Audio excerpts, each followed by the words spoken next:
What's up, everyone? Yep, it's your friend Movie and Game Lover 98 here. Today I'll be doing an early birthday stream for Gum Robber because tomorrow is his actual 24th birthday, so I decided to do this a day early before his actual birthday. Because, sometimes I have to. Sometimes I have to do it very late for people, sometimes early for people. So I decided to do the same thing, do an early thing for him. Early birthday stream for him. So yep, I hope you guys are looking forward to this, and anyone's welcome to join, even you, Gum Robber. But I need to address the rules. If anyone's screen... Well, if their screen, while in the stream, if their screen is playing inappropriate background noises, or playing something inappropriate, or making inappropriate background noises, or playing any copyrighted music, or any of that their unacceptable bullcrap stuff, I'll have to kick them out of the stream or not allow them in at all. And if some people try to join, I have to ask them first if it's okay. And swearing, yes, is technically allowed as long as you don't do it too much. But I want to make sure their screen does not get an interruption the second I add that person. And like I said, swearing is technically allowed. So yeah, now that that's out of the way, let me go and provide the link a few times. And the link is also provided in the description too.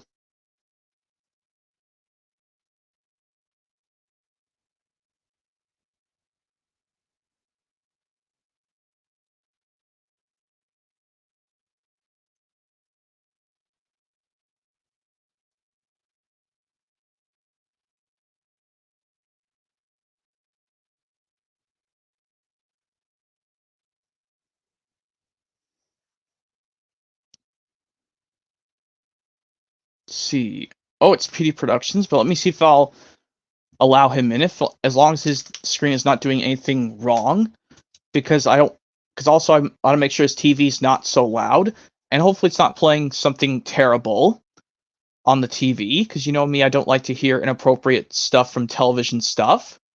I like to hear good stuff.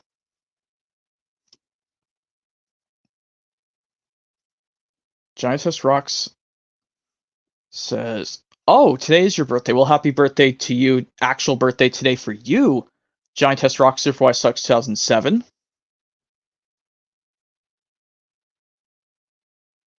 And okay, he says, yeah, there will be interruptions to loudness or be any problems. The TV's off at the moment. Okay, good. So let me go ahead and add him. Yes, please. Hello there. Hey, PD Productions, welcome to the early birthday stream for Gum Robber. Yeah. I'm pretty sure you probably know that. Yeah. Yeah, happy birthday to him. Yeah, I think you know him, Gum Robber. He's been doing YouTube he's been doing his YouTube thing for 7 years. Yes. Nice. But I don't think I watched his videos though. Oh, they're fun. You'll love them, trust me. Yeah, I can bet. Anyways, how you doing? Very great. I'm just doing stuff to appreciate Gum Robber's happiness. Right. And just got home from work like okay. half hour ago. Yeah, I know it's hard work working at a movie theater. Well, today was pretty easy. Oh, it was easy. Okay. Yeah, just that summer it gets busy. I noticed that, but yeah. I was going to show some stuff off to appreciate Gum Robber's happiness. Here's the Percy Takes the Plunge, which is basically just the retitle of Days and the Other Stories on DVD released. The DVD released in March 2008, but the VHS originally as Daisy came out in autumn of October 1993. On the 6th of October 1993 to be exact. Right. Which is actually I got my Thomas document so we can explain the episodes of the Model series, of course. Yep, this one we're showing off the DVD release of Daisy and Other Stories, but it's called Percy Takes the Plunge.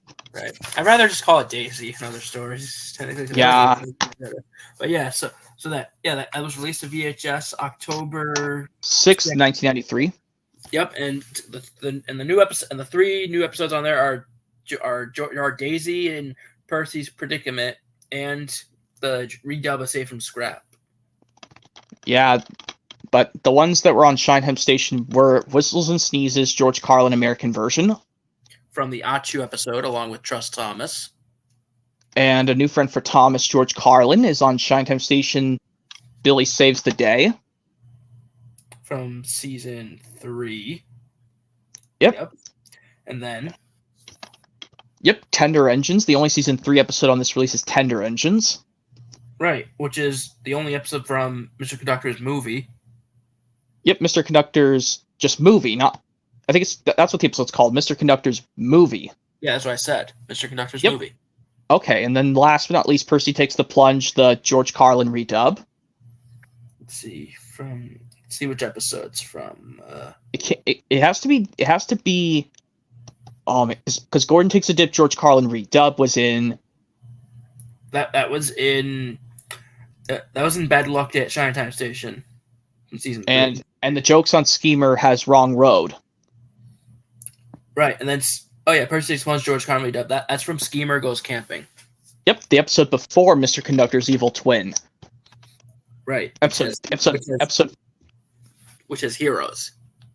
Yeah, but the episode number for Schemer Goes Camping has to be 51, the episode right before Mr. Conductor's Evil Twin. Correct. Mm-hmm. Yep. And no, another DVD he doesn't have is Trackside Tunes.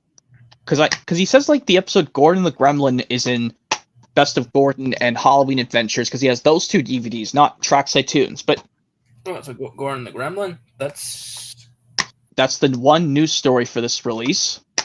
Well, that was on. Let's see what that's from.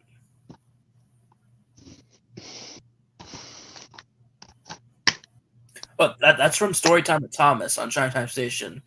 Oh, it is? Okay. So one thing from a Storytime, yeah. Yeah, that was on Fox Family. Gordon the Gremlin, yeah, from Storytime with Thomas. That episode aired September 16th, 1999. Yep. So this, yeah, even though it's technically new to video, but yeah. And yes, the Trucks, which is supposed to be called Rusty House Peter Sam, was previously in Rusty to the Rescue. Right. From 1995. Yep. New Train Boy 57 says I'm going to the movies tomorrow to see Twisters. The new Twisters movie's coming out tomorrow. It actually just came out today at my theater because our company showcase we get movies early, one day early. Oh, you just got the new Twisters movie early. I have to see the original Twister from '96. Same here. I haven't seen that yet, but I do have it on VHS. You could show it, yeah. Why don't you show off the original Twister? But someone said there was a Twisters movie that came out before the Twister movie from '96. Yeah, well, it should really be Twister 2, don't you think? It should really be Twister 2. The one that came out in '96? No, the one that came out today. Oh. Yeah, it's just called Twisters. Well, I mean, it's basically that's a plural of Twister. It's saying Twisters. Like, I thought it's still supposed to be a sequel. I'm sure it's still a sequel. Yep, there's that Twister film I'm talking about. It's the 1996 movie. I believe it's a 1996 or 1997 VHS. I mean, that was the very first movie to be released on both VHS and DVD at the same time by Warner Brothers. No, actually, no. It was released to VHS first, but it was the very first movie to be released on DVD. Well, yeah, the first movie to be on DVD, technically, but I'm not sure what the very first movie, Columbia TriStar Home Video, was the first one to be both VHS and DVD at the same time. Which film? I want to say it's either Jerry Maguire, but I think, well, the DVD was invented in '97, but yeah. Let's look. I know. So this was released on VHS first in October 1996. Yeah, and the DVD came out in April 1997, I think. Yeah, that's the guess, but yeah. Here's the thing I want to show you and also give out to Gum Robert, that one of my friends told me that one of these YouTubers and Tales from the Tracks, the reasons why I'm holding these is because someone commented on my Trackstars HMR.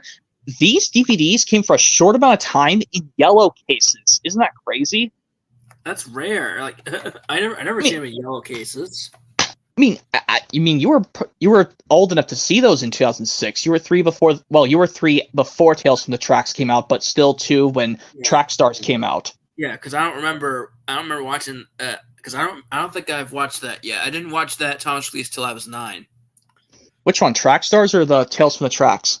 Both, actually. I watched them on demand when I was 9 years old. Okay, those on demand before owning the DVDs. Well, don't have the DVDs yet, but if you do have them, that's nice. Right. Anyways, I do have those DVDs. I showed you, remember? Oh yeah, but I want to do something cool. Put them in yellow cases, just to show them off to viewers. Not bad.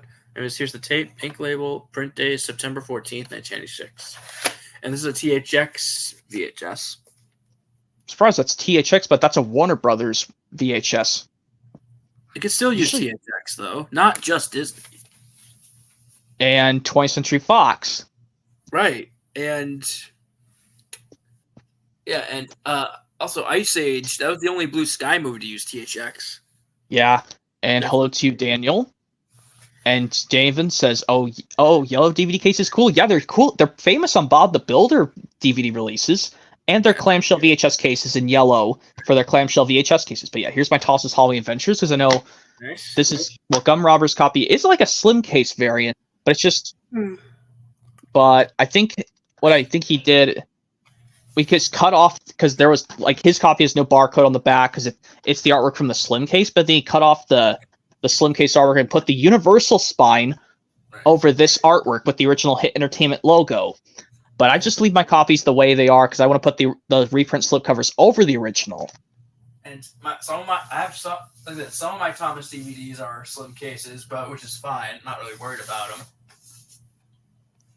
I mean, I know you don't keep the big boxes for the Wooden Railway bonus packs. I never bought any. Okay, they were just in slim cases, just like that. But yeah. And I had some. I mean, I think I had a couple Wooden Railway trains like when I was very, very little. Yeah. But yeah, Thomas's Halloween Adventures. I know I'm explaining this because I know I was talking with my friends earlier before I started, saying that was there. I actually have 3 variants where the narrator says after the Thomas says "You can't catch me" and Thomas gets tricked. The George Carlin version, the episode George Carlin dub of Thomas Gets Tricked, which is also when Stacy forgets her name. Right. George Carlin does say, and off he ran laughing. Right. And also, yeah, that's right. Well, I'll get my copy and we can explain the other episodes again. All right. Yeah. Whoop, shit. Sorry. Right, so Scaredy Engines, that's from James. That's from Thomas and the Jet Engine. Along with Percy and the Haunted Mind, yes. Correct. And then Haunted Henry and Toby's Discovery are both from the Spills and Chills VHS, but Haunted Henry is also in a Thrills and Chills Awesome Adventures Volume 3 pack as well, along with Donkey Gets Spooked. Nice. Well, actually, Haunted Henry is from Storytime with Thomas, along with Duncan Gets Spooked. Yeah, but they were also in an Awesome Adventures Thrills and Chills number 3, Volume 3 Awesome Adventures Thrills and Chills pack as well, along with the Season 8 version of Halloween. Mm-hmm. And we already explained that Thomas Gets Tricked, George Carlin dubs from Shanghai's episode, Stacy Forgets Her Name. And then Thomas Percy and the Dragon, the very first episode that George Carlin ever did originally. Yeah, it was the first Season 3 episode George Carlin did in Shinetime Station. Scare Dares. Yep. Season 2, along with the redub of Percy's Ghostly Trick. Oh, and speaking of that, that's actually on there too. Yep, it is, but they're separate from each other. They don't play at the same time. Right. I really wish they could. Imagine if they put the episodes in airing order. Nah, they didn't do that. Well, that'd be better though. But yeah, I know it would. Scare Dares. That includes George Carlin redub of Percy Goes to Trick. That's the very first episode George Carlin ever did, redubbed and ever did. Yeah, and then Thomas Percy and the Dragon was the first one he did originally. All right, moving on. And then Diesel's Devious Deed redub, I think. Yep, it's the redub with George Carlin. Let's see. Yeah, from the next episode after that. Oh, What a Tangled Web, along with No Joke for James. Yep, and then Gordon the Gremlin, which we already explained already, because I pulled out Trackside Tunes as well. Yeah, that's from Storytime with Thomas on Fox Family. And was originally in Trackside Tunes and Best of Gordon VHS release. Yeah, afterwards. Yeah. And then, of course, Toby's Discovery, also from Storytime with Thomas. Also from the Spills and Chills VHS and DVD, along with Haunted Henry. All right, and then Bad Day at Castle Lock. Isn't that season 7? Yeah, it's season 7. Michael Brandon narrates it. So it's from PBS Kids, possibly. Let's see what PBS area it's from. Bad Day at Castle Lock. I mean, if it's not, it just should be new to home media. No, it was on PBS Kids. Oh, it is? Okay. So is it either during the season 8 or season 9 airings of PBS Kids? Yep, searching right now.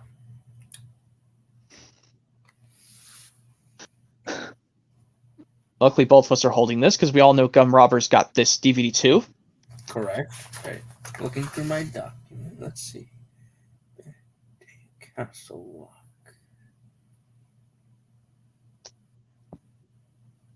Is it cool if I joined? Green Tank Engine says, I don't know if that's a good idea because I need to make sure you're please obeying the rules.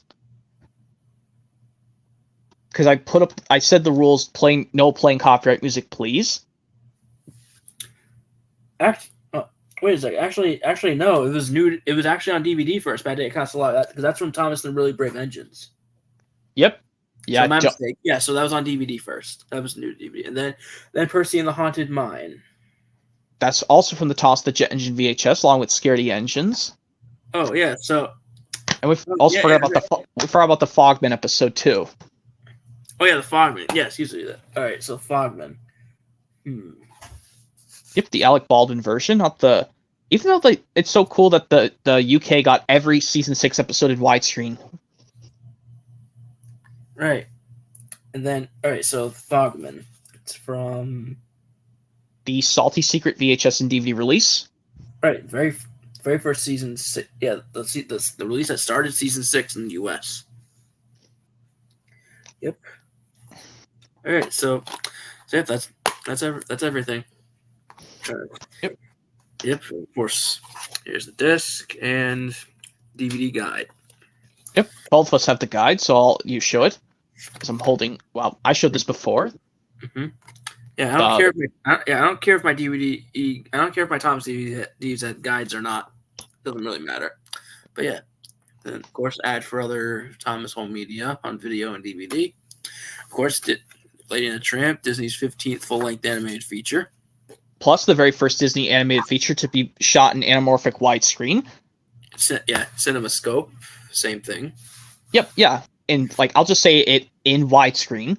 And right. I'm actually, when I looked through the menu of this Blu-ray, the one bonus feature that carried over from the 2012 Diamond Edition Blu-ray is the Disney Diane Remembering Dad bonus feature was carried over from the 2012 Blu-ray release to this one.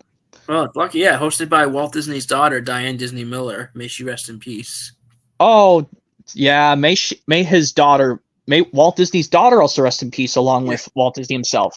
Yeah, and her sister, and his other daughter. Yes, because Diane Disney Miller, she passed away in 2013. Yeah, that was a while before. I'm not sure which date of 2013 she passed away, but it's probably before the Brenner era of Thomas started. Yeah, probably right before that. Diane Disney Miller.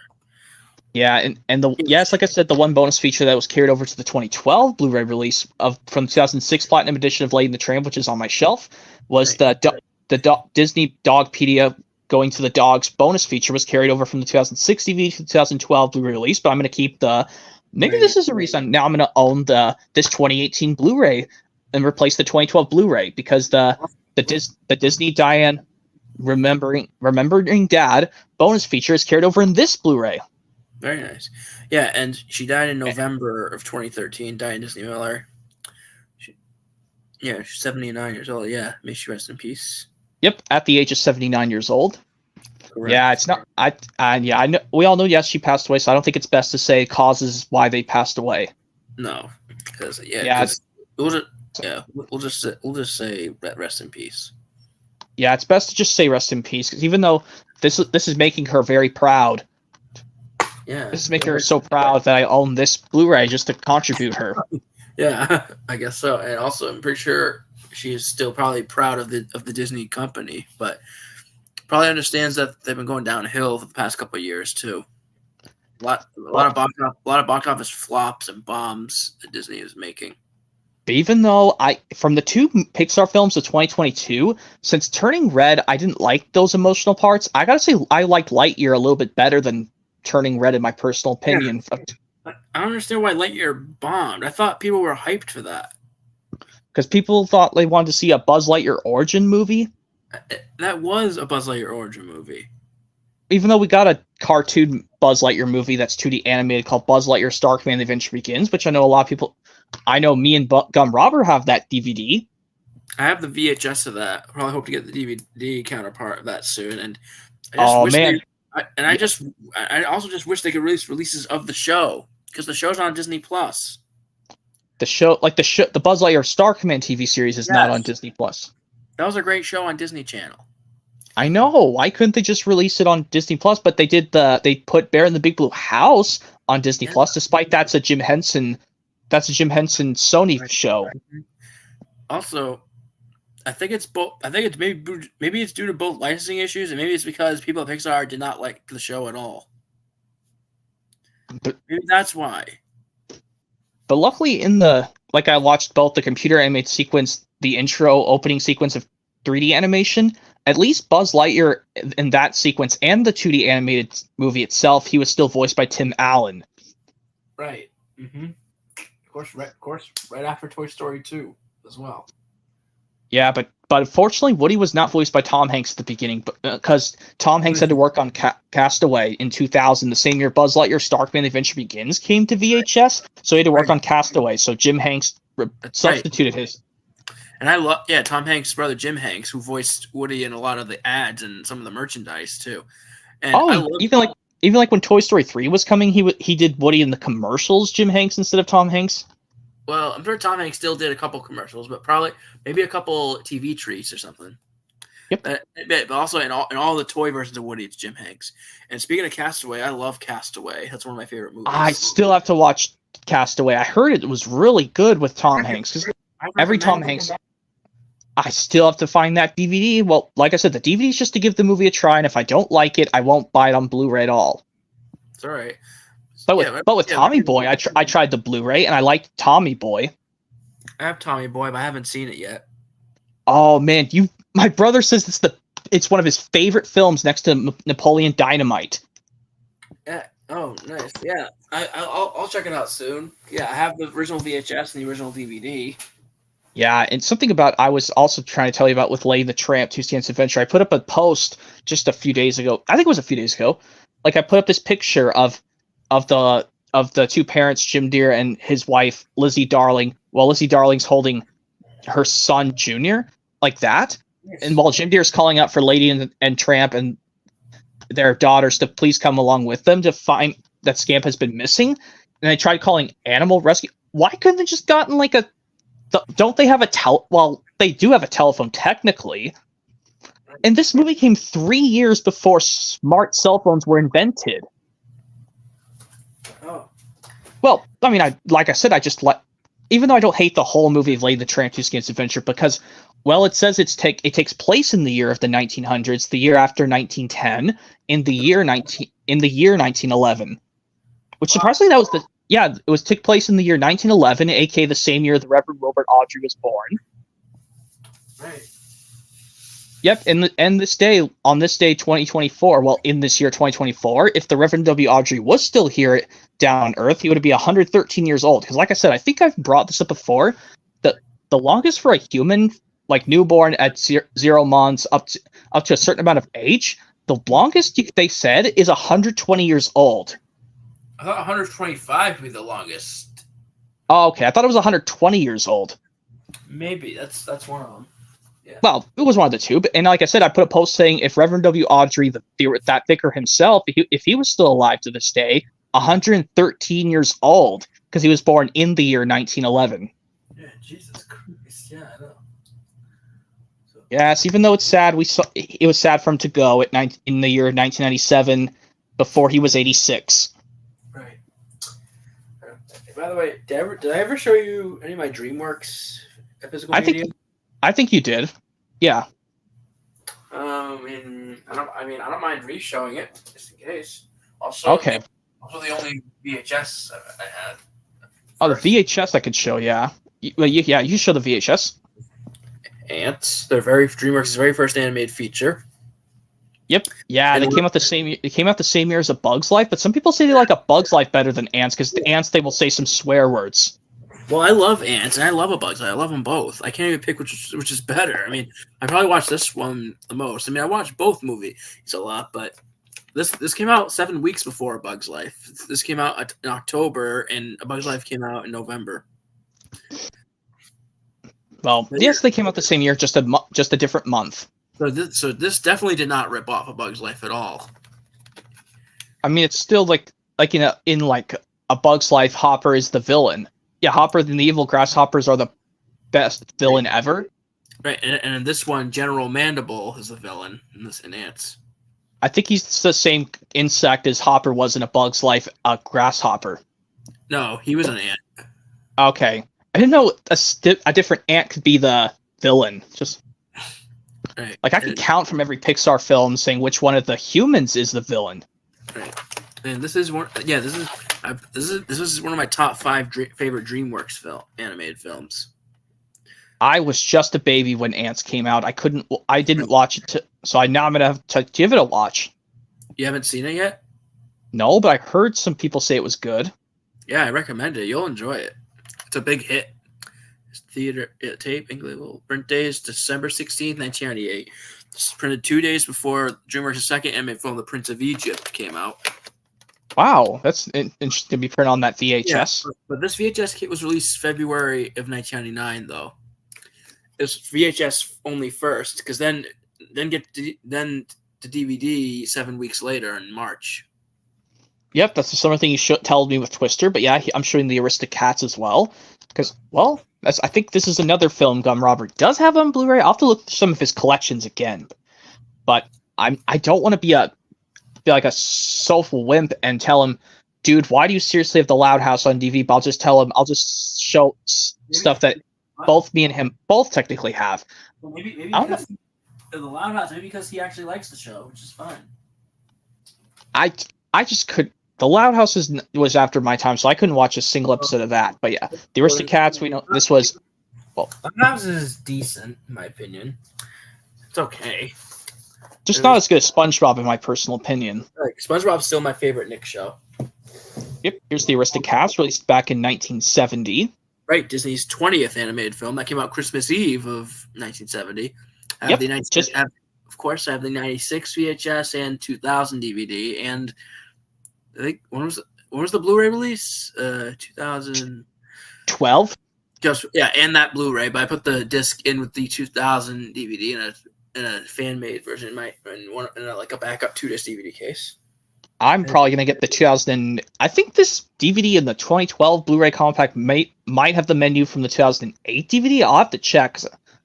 Because when I click on the sneak peeks on later Disney Blu-rays, they say they'll play the sneak peeks automatically if you click on the sneak peeks option on the menu. But when I was looking through the Lady and the Tramp, let me just show just the first Lady and the Tramp, because I know a lot of people some people do like the original Lady and the Tramp in their opinion, but me, I just like. Okay, but when I look through the menus on these releases, no scene of the mom holding the baby, even though it's normal for the baby to cry once he's born. Gotta get used to it. But when I looked through the menus, it didn't give me issues. I looked through these menus without doing a video, and they didn't give me issues. So I'm going to do a menu walkthroughs to these things soon. All right. Anyways, here's the DVD of Ants, released in March 1999, because the VHS came out first. Yep. And I also did look through the DVD, to the menu of the original 2001 DVD of Scam's Adventure. But when I clicked on the more sneak peeks, it shows the trailers that start off when you start up the DVD. Very nice. I thought this was going to have the Toy Story Now on video trailer. Well, it makes sense because this VHS and DVD came just about a few months and a few days after Toy Story 2 hit VHS and DVD. In October 2000. Yep, and this released straight to video back at the end of February 2001, February 27th. Right. Nice. There's the standard gray disc, Vance, and here's the DVD guide. Yeah, it's boring gray disc, but luckily Shrek, they did artwork on their 2 discs. Right. Same thing with Road El Dorado and Chicken Run, and also Spirit, Sinbad, Shrek 2, Shark Tale, Madagascar. I think up to Madagascar. It was here's DVD guide. An ad for other stuff on DVD. Yep. Like Small Soldiers, for example. I don't have Small Soldiers yet. I never heard of something called Small Soldier, to be honest. Small Soldiers, yeah. Small Soldiers, yeah. I've never heard of that. Also, the Peacemaker, Mouse Hunt, Polly, and Miss Dad, like just other DreamWorks films. Anyways. All right, that's Ants. Next one, The Prince of Egypt.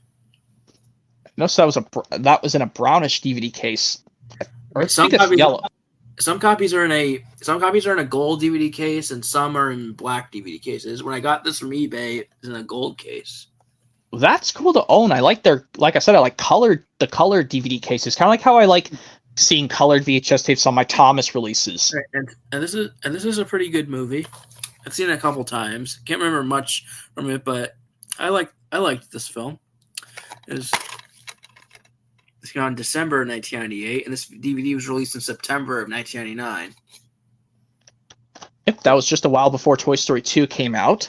2 months before it, and like just almost a year after the film came out. It was after this came out. It was there's the disc and also the DVD guide for this one.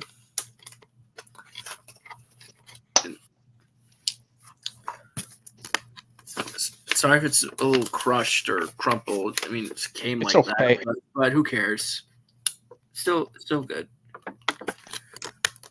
There's this was released to VHS the same day, but since it was released the same day, I decided to just own the DVD counterpart. Yep. And I'm holding these 2-pack releases, which I know Gum Robber has separately. He should have gotten these 2 in the double feature. This makes it appropriate to get a double feature for my Tossal Media Collection is to get these 2 in a double feature on DVD together. The 2-pack releases. Right. Anyways. So yeah, and The Prince of Egypt are both from 1998. Now here are the 2 DreamWorks anime films from 2000. Here's The Road to El Dorado. This has songs by Elton John and Tim Rice, who are the Oscar-winning team for The Lion King. Yeah, the El Dorado, that was mentioned like when I don't know if you've seen the Dragon Tale season 3 episode version of All That Glitters, not SpongeBob season 4 All That Glitters. I haven't seen the Dragon Tales one, but I've seen the SpongeBob one. Oh man, the All the Glitter SpongeBob one, it already starts off like maybe a few minutes later bad, because you know when SpongeBob starts crying like a baby because his spatula broke. And the spatula episode. Yeah, it's called All That Glitters. Yeah, one monster Krabby Patty. But like at the end, he tries to do it again, but then he just laughs when his arms come apart. Right. But its sister episode, Wishing You Well, is not too bad. SpongeBob singing in that episode was awesome. Right, and also they making wish in the well, and their wishes came true. Anyways, there's the disc for this film, and then here's the DVD guide. Yeah, this movie came out in March of 2000, and this DVD was released in December of 2000. Yep, that's what they did with most of their other films. But there is. For other stuff. All right, and next up is the other DreamWorks anime film from 2000, and another one of my personal favorites, Chicken Run. Chicken Run. I think no chicken escapes from Twee's farm. Yep. You've seen this film? No, I've heard it was really. I heard some good things about it. They have a preview for Shrek on. Yeah, I think. What were you gonna say? They have the preview for Shrek on that DVD, I think. Right, because that'll be the next DreamWorks anime film after this one. And also, what were you going to say before that? Well, I don't know what I was trying to say. Oh, about how Gum Robber has one double feature in his whole media collection of Thomas. That being the double feature of Toss Percy the Dragon and Toss the Treasure. But I'm going to tell him, well, I don't know, but I'll have to tell him I'm going to get a double feature. Well, I'll tell him eventually. I want to get the double feature of On Site with Thomas and Trusty Friends. That's the best double feature I've ever seen, but I'm going to put since the Universal one has 2 discs, that's the one I'm going to get. I'll put the Anchor Bay discs and their booklets into that double feature. That way, some people know that I still have the releases technically, but I'll have to put them in a specific order of the discs to make sure I'm watching the releases in the right order. No problem. Yeah, very nice. And also, Chicken Run is from the people who made Wallace and Gromit. Aardman. It was... Here's the disc, and here's the DVD guide. And yes, this has the Shrek sneak peek, since it'll be the next DreamWorks anime film after this one. But I think also DreamWorks made a direct-to-video film after this called Joseph King of Dreams. That's like a little direct-to-video sequel to Prince of Egypt. But yeah, but Shrek, that's just the next theatrical one after this one. Yeah, Shrek would be the next theatrical. Right, for the actual DreamWorks animated film one. Yeah, I don't have Joseph King of Dreams yet, but I'll probably get that sometime. Maybe just to complete the DreamWorks DVD, complete the DreamWorks animation DVD only collection, I guess. Yeah. There. So these are just the theatrical release DVDs so far. And here's another thing. This came out, like I said, this came out in June of 2000, but this was actually released on DVD first in November 2000, and then Road El Dorado, the previous DreamWorks animated film, was released in December. Maybe it's because this was probably the biggest summer blockbuster of 2000. Even that next to Castaway.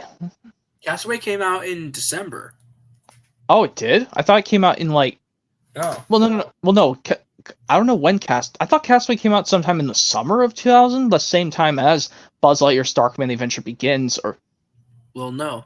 Castaway came out Christmas of 2000. Came out December 20th. Came out 3 days before Christmas. Okay, that's the reason why the film came out late 2000 in the theaters before the DVD and VHS came out. Yeah, so the VHS and DVD came out in June of 2001, I think. Castaway. Anyways, now on to the next film, also my personal favorite DreamWorks animated film, and probably the most famous franchise, Shrek. Yep, and that DVD actually released the same day Monsters, Inc. came out to theaters. The original 2-disc DVD of Shrek. Yeah, this came out the same day even Monsters Incorporated came out. And the movie came out in May of 2001, and the DVD came out in November of 2001. Yep, still the best movie of 2001 as well. This and Monsters Incorporated are the best 2001 films. Along with the Jimmy Neutron Boy Genius film. That's a great one too. Yeah, that too. And Atlantis. Yep, Atlantis, yeah. Yeah, The Lost Empire. I also have the original soundtrack for Shrek on CD, and I also have the theatrical poster. But the poster is rolled up and put in one of my totes, though. I know. But we know what it looks like, because it's identical to the DVD. Yeah, yes, I have the final poster release, I should say. Yep, like I said, I know some quotes from Shrek. Yeah, that's what I was trying to say. Let's see. I think after, like when Magic Mirror says to him, "But Lord Farquaad, you're not really a king." Delanius, you were saying? That's the saying, but Lord Farquaad, you're not really a king. Oh, is it kind of hard for you to remember quotes from Shrek? It's been a while since you've seen it. Well, I know some of them off the top of my head. They were reused in some other stuff of Shrek stuff. But anyway, I do look after the Magic Mirror asks you, will it be Bachelorette number 1, Bachelorette number 2, or Bachelorette number 3? Pick one. Pick two. Pick number 3, my lord. That's what pick 2. I'm like, okay, I pick number 3. Lord Farquaad, you've chosen Princess Fiona. Anyways, here's disc 1. Here's disc 1 with the movie in full screen, and disc 2 with the movie in widescreen. Because I mostly watch the movie from that disc in its theatrical format. I go on the first disc sometimes, mostly watch some of the bonus features and stuff, like the two hit music videos for this film, like Best Years of Our Lives by Baha Man and I'm a Believer by Smash Mouth. Those are the 2 hit songs in the film. Smash Mouth song All Star, which played in the beginning, that came out, like I said, that song was released 2 years before Shrek in 1999. Yeah. Here's the DVD guide. Definitely one of the best-selling DVDs of all time as well. Yeah, it sure did. But yes, and don't mind me showing this CGI Thomas TV, the last one to be in full screen with episodes, the Thomas Way. From 2013. Oh, 2013. Oh, okay. No problem. Even though I might not get it. But there's one Easter egg in the episode itself, the Thomas Way, when the narrator says before Duck came to the Isle of Sodor, even though the people are in CGI, there's a model duck in the photo. Wow. Amazing. Well, that's just one Easter egg to throw back to the classic Model Thomas fans who loved the Model series. They showed it in this episode. Yeah, not a bad idea they did. Nice. Anyways, Here's an ad for other DreamWorks DVDs. I have all of them except Joseph King of Dreams right there, but I might try and find it soon. I have the other 4 DreamWorks anime films. I already showed them. So yeah, that's Shrek. Definitely a classic once again. Yep. Everyone loves Shrek. Anyways. Yeah. Even when he says the words donkey, 2 words. Shut up. That's right. Also, this movie's like so quotable. There's next up, Spirit, Stallion of the Cimarron, or maybe just Spirit for short. Yeah, that kind of horse film I've never seen at all. I've only seen it once, and it's pretty good. It has songs by Bryan Adams. Have you heard of Bryan Adams? He's some singer. Yeah, I think I know him. Yeah. Have you heard of his song "Summer '69"? I think so. I'm sure you might have heard it maybe on the radio or something, or in restaurants or whatever. Yeah, but yeah, that's a great that's a great song. Anyways, there's the disc, and of course the DVD guide. Yep. Oh wait, it's around the time where DreamWorks like kind of reissued some of their home media with reissue artwork. I don't know why they did. Yeah, and also like I know something about Zaboomafoo because one of the Pratt brothers' birthdays was just a few days ago. Which one? I think it was Chris Pratt. I think it was. Yeah, Chris. I think it was. Chris Pratt. I think it was his birthday a few days ago. Chris Pratt, the one. Well, he's still. Wait, his birthday's tomorrow. No, or I think it was either Martin Pratt or Chris Pratt, or whatever. I don't know. Martin's birthday is in December, but Chris's birthday is tomorrow, actually. Oh, okay. Well, yes, tomorrow is. I'm surprised he's the same birthday as Gum Robber. His actual birthday, Chris Pratt. Yeah, I do love the Pratt brothers a lot. Yeah, I still like to watch his prequel thing before Zaboomafoo, Pratt's Creatures. Well, not prequel, just their first TV series. Yeah, the first TV series, Pratt's Creatures. Yeah, it was 3 years before Zaboomafoo. That Pratt's Creatures only aired in the summer of 1996. It premiered and ended in 1996. There's only like 50-ish episodes, I think. I wish they could release that series onto DVD. I would like to see the Pratt's Creatures before they made Zaboomafoo. Right. They released a couple of VHS releases of Pratt's Creatures. Yeah, not like the whole series on DVD. I want like you said, there's only 50 episodes of Pratt's Creatures. Mm-hmm. Yeah. They could release a complete series onto DVD They should contact Shout Factory, for example, about it. 50 episodes, just put 10 on each disc. That would make more sense. Yeah. Anyways, here's the next DreamWorks animated film. Sinbad, Legend of the Seven Seas. Oh yeah, and Spirit. That movie came out in May of 2002, and DVD was released in November of 2002. And this came out in theaters in July of 2003, and I think it was released on DVD in like either September or October of 2003, maybe November. But yeah, I know this does have a preview for the live action Cat in the Hat movie with Mike Myers. Yeah, just like how in the Shrek VHS, they have a preview now for the How the Grinch Stole Christmas, the Jim Carrey live action version. Yeah, for the VHS and DVD release of that film, because it'll be coming to video and DVD a couple weeks later. That came out to DVD and video just a year and 3 days after it came out in theaters. The Grinch. Man, they should have released it in like somewhere in the summer of 2001, I think. But it was a Christmas classic, though.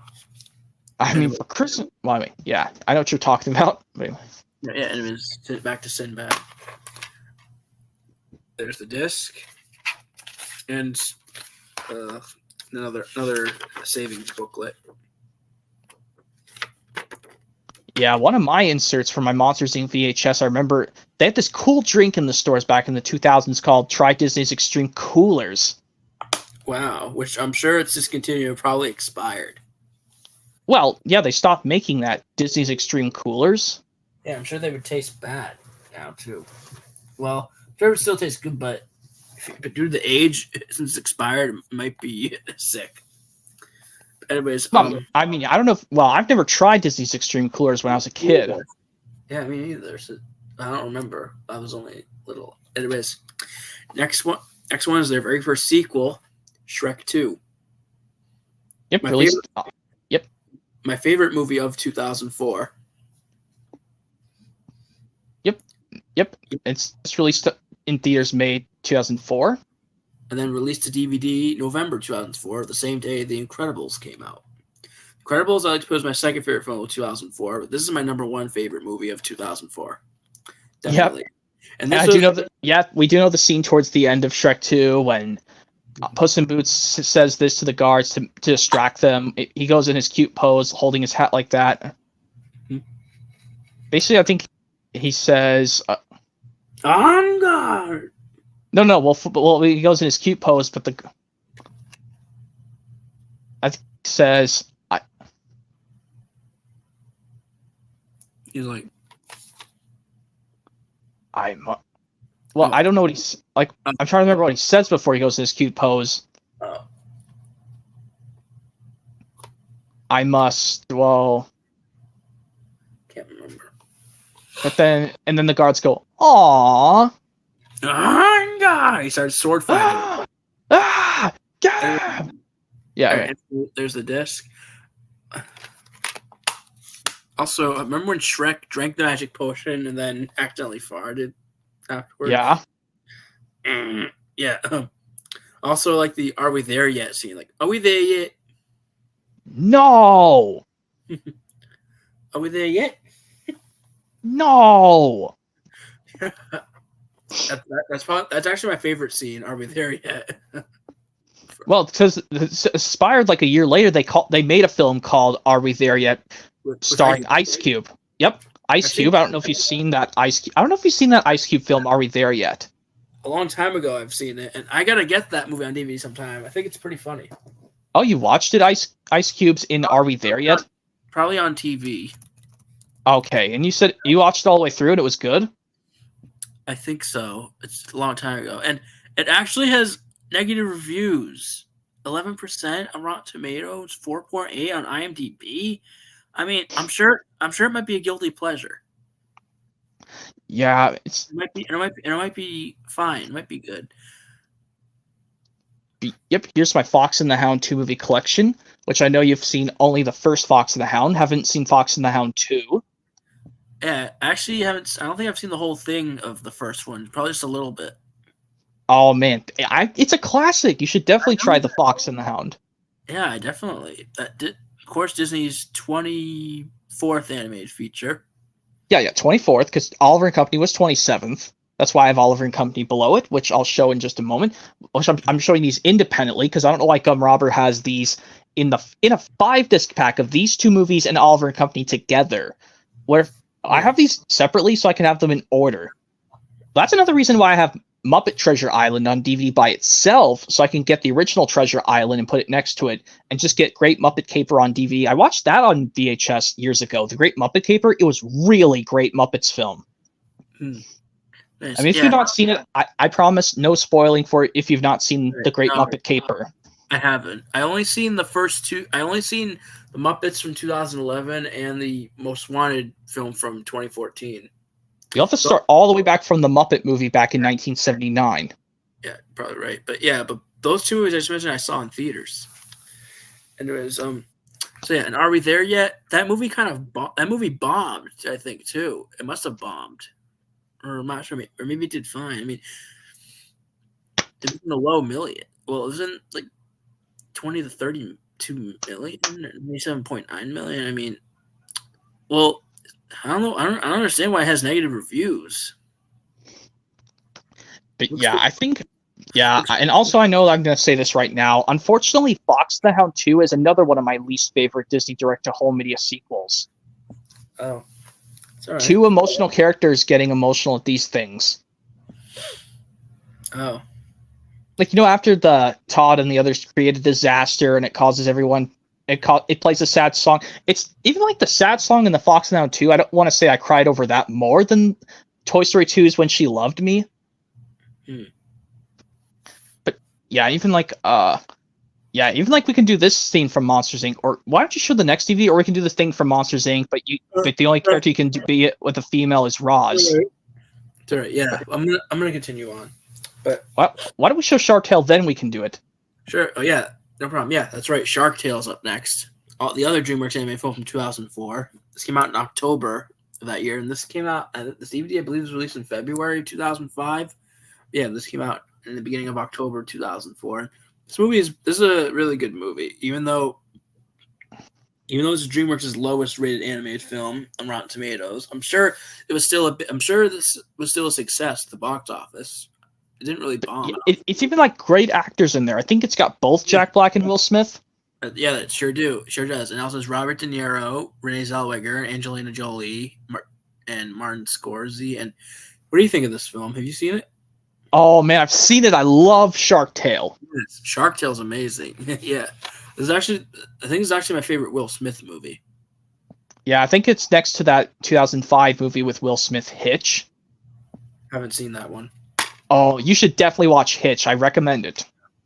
I know a lot of movies I'm missing out on that I should watch. It's like so many. I can't even pick on which one to watch first. Sorry, but it's true. It's okay. There's the disc with the jellyfish on there. Okay, and now that you showed Shark Tale, why don't we try this impression after they say like this scene when after Water News gets placed under arrest, but this one where after the CDA says, "Well, you'll be Roz's impressions." Because I know that's boys. Yep. Well, first it goes, "Stay where you are. Number 1 wants to talk to you. Attention." Hello, boys. Roz? 2.5 years of undercover work were almost wasted. You understand to that child, Mr. Sullivan? Of course, without your help, I never would have known this went all the way up to Water News. Oh. Now, about the girl. I just want to send her home. Very good. Bring me a door shredder. What, you mean? You mean I can't see her again? That's the way it has to be. I'll give you 5 minutes. Yeah, and of course, everything's all done, and then buzzing noises. Yep, None of this ever happened, gentlemen. And I don't want to see any paperwork on this. and then they leave, and then, of course, take them away. Oh, I bet we get the rest of the day off. You idiot! They're going to shut down the factory! Oh. Right, and then the scare floor becomes the laugh floor. Oh, Forster goes, "I'm telling you, pal, when that look went up to Warren, I was like, come on, pal, cheer up, we did it. We got Boo home. Yeah, sure, we put the factory in the toilet, and geez, a lot of people getting out of work today. Not to mention the angry mob that'll be coming after us when there's no more power, but hey, at least we had some laughs, right?" Laughs. And then the floor. Yep. Okay, now you show the next film. Next film, Madagascar. Another great movie. My favorite movie of 2005, actually. I think that ties for Sky High or Fantastic Four. Yeah, well, I only seen a little bit of Sky High, not the whole thing, but yeah, this also ties with Chicken Little, Robots, and also Fantastic Four. I've seen Fantastic Four. Yeah, with Robots, well, even though it's Ewan McGregor's in there, the one who did Obi-Wan in Star Wars as Rod. I think that's the robot's name, Rodney. Yes, Rodney. Ewan McGregor. Yep, who is performed by Ewan McGregor. Well, I think in like his other kid ones, besides when he was built as a baby, but then he was eventually a teenager and an adult. Well, in his younger kid, I think someone else did his kid voice, but then his adult was Ewan McGregor. Yes, that's right. So you've seen Robots? Well, I had to start at a certain point, so I didn't want to start the whole movie all over again because I didn't want to listen to these parts at the beginning. Oh, well, Robots, that's a really great movie. Yeah. I enjoyed that. It's definitely one of Blue Sky's best. That was their second film after Ice Age. It's also directed by the same person who directed Ice Age, that being Chris Wedge. director of Ice Age Robots, and also voices Scrat. Yep, there's Madagascar. I know I played the video game of this back when I was a kid. What console? Which platform? First it was PS2, and then I did play it on GameCube. They made a GameCube counterpart? Yeah, they made it on Xbox, GameCube, and PS2. Those were the three best selling consoles at that time until the PS3, Xbox 360, and the Wii came along. Yeah, I mean, I have the GameCube game there on my shelf because you can see those are the four penguins. Right. The penguins. Yeah. The penguins were probably the most famous characters from the Madagascar franchise. That's probably why they made a TV show of them on Nickelodeon right after Madagascar 2. And also why they made the Penguins prequel movie from 2014. So having the penguins are probably the most popular characters. Yep, I know some of their names. Like, I think Rico's one of the penguins' names. I think one of them's the leader of them is Skipper. Yeah, the names Skipper, Rico, Kowalski, and Private. Private's like the warrior of the four penguins, and Skipper's like the serious leader. Yeah, just smile and wave, boys. Smile and wave. And like also like like they wave cute and cuddly boys, and then the show starts. Have you seen the Penguins of Madagascar episode where they're racing against the lemurs? I can't remember that one, but I watched the show a lot on Nickelodeon as a kid, and I definitely remember that show. And I don't think it's on Paramount Plus though. No, but I could tell you, there's one particular episode where they did guest star voice of Nathan Kress from iCarly as voicing a particular character, just like how Nathan Kress made a cameo in one Sweet Life of Zack and Cody episode. Really? Nice. Well, just playing a different character in the Sweet Life of Zack and Cody before he played Freddie Benson on iCarly. Oh, nice. And Sweet Life of Zack and Cody is a good show. Sweet Life on Deck looks pretty good too. My dad doesn't like Sweet Life on Deck. He likes the one where they're at the Tipton, Sweet Life of Zack and Cody. All right. Okay, no problem. Anyways, here's the next film. It's Wallace and Gromit: Curse of the Were-Rabbit. I'm surprised that got a VHS release, but that VHS is hard to find. That was also DreamWorks' last film to be released on VHS, I think. Yeah, Over the Hedge didn't get a VHS release, unfortunately. It was going to, just like how Thomas Come Right the Rails was going to get a VHS release, but that got canceled at the last moment. Yeah, when Blu-ray came along, that's when it was canceled, when Blu-ray came along. Anyways, yeah. Only seen a little bit of this film, not the whole thing yet, but I'll watch it soon. Yeah, Wallace and Gromit, I heard they're like classic characters, yeah. Gromit old pal. Mm-hmm. Yeah. Oh, Lance Jackson says they made a sequel called Are We Done Yet in 2007, which came 2 years after Are We There Yet? Are We Done Yet? Oh, yeah. Yeah, that one where the mom gets pregnant and she's going to have another kid. But in Are We There Yet, it's a different adventurous movie. I heard. Oh, I heard looks like people hate Are We Done Yet? And Trainboy57 says Robin Williams played Fender in Robots. I think that's the villain's name, Fender in... No, Robin Williams played that red robot in Ross. That's Fender, yeah, the one that Rodney meets when they're transported into the robot city. Right, and no, he's not the villain. That's just his friend. No. Yeah, I'm trying to remember who the villain's name was in Robots. I'm trying to say. But I know Fender, played by Robin Williams, is amazing. I'd like to add to another one of my Robin Williams movies is the movie Robots, along with the Ewan McGregor actor. It's a good one. And also, there's the disc. Yep, and speaking of Over the Hedge, that's up next. Yep. And while you're grabbing it, I can show some other stuff to impress Gum Robber. Here's Hedge. Here's my new Bob the Builder DVD. I think I showed you this. The new Bob the Builder, Built to Be Wild. Built to be Wild. Yep, this was also canceled VHS release along with Thomas Come Ride the Rails. Right. But so did that come in probably September? I think it came out September of 2006. I'm pretty sure. Was that the DVD first, or did it air on Sprout first? I don't know if this aired on TV with Sprout. I don't know. They aired on Sprout during its 1-year anniversary. Maybe that's the case. But anyway, yep, Over the Hedge. This is a good movie.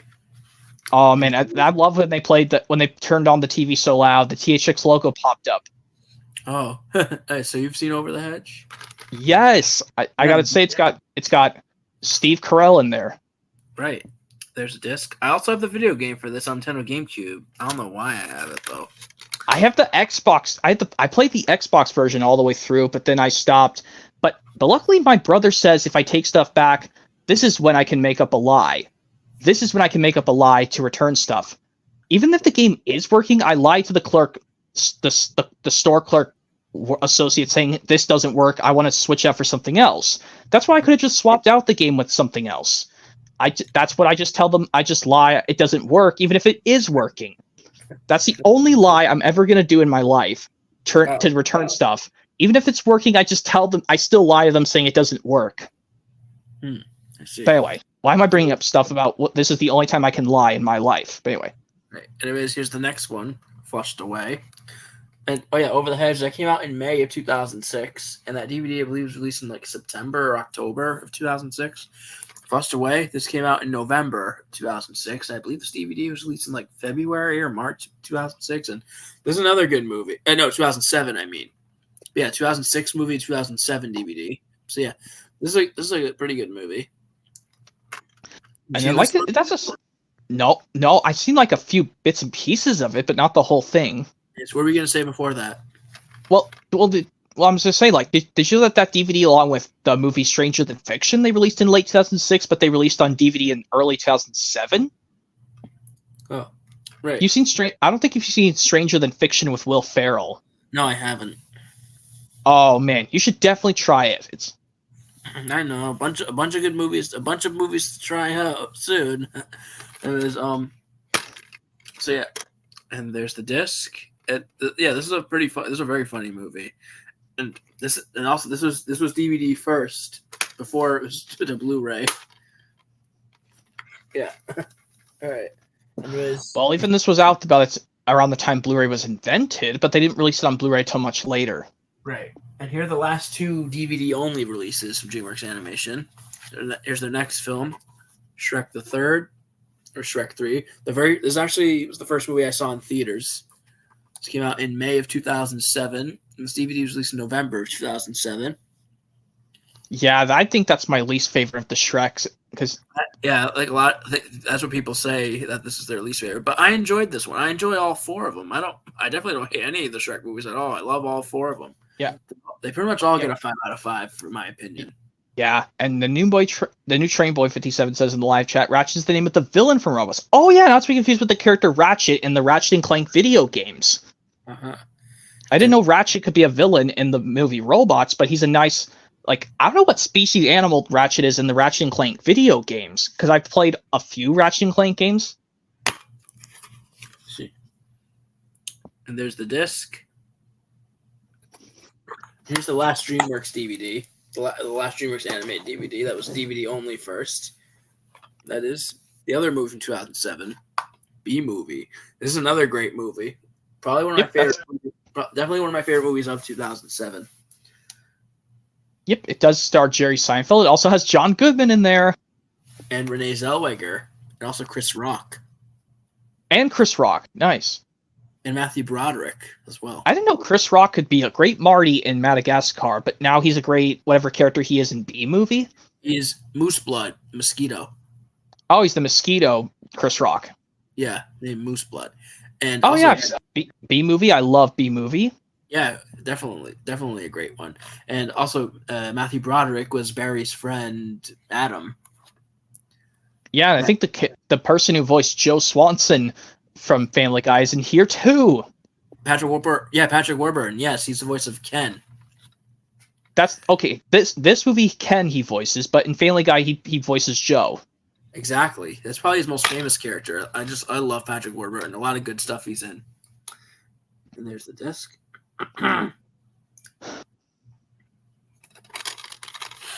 Yeah, definitely love B-Movie a lot.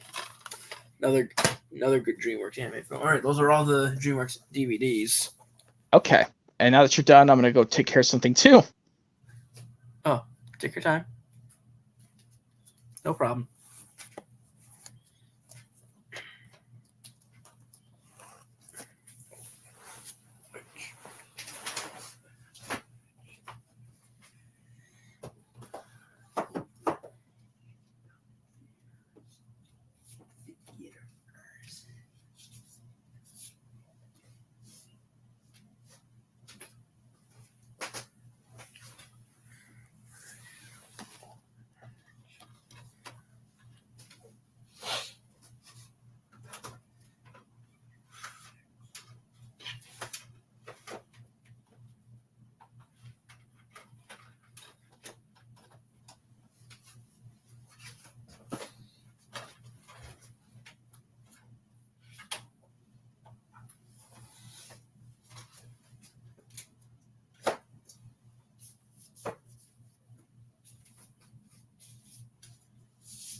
All right, here I am.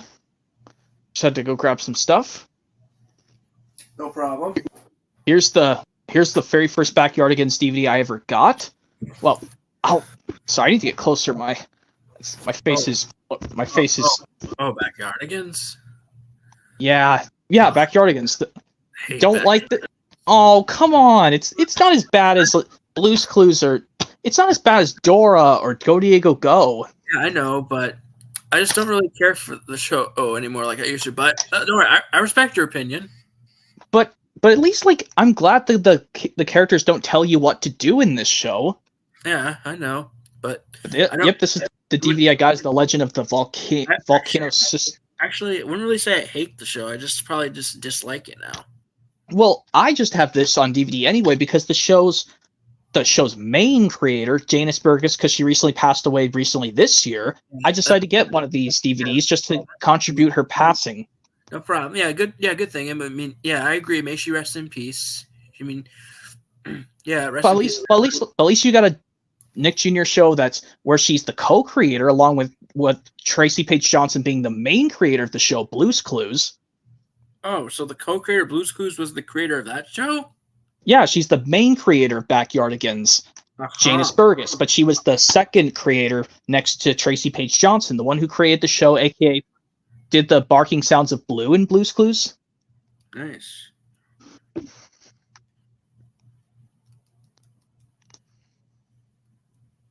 Yeah, well, you can see the DVD. Well, even though, yes, probably not going to get this on any DVDs of the show. Probably a pass, even though this is just to contribute the show's creator, Janice Burgess. Oh.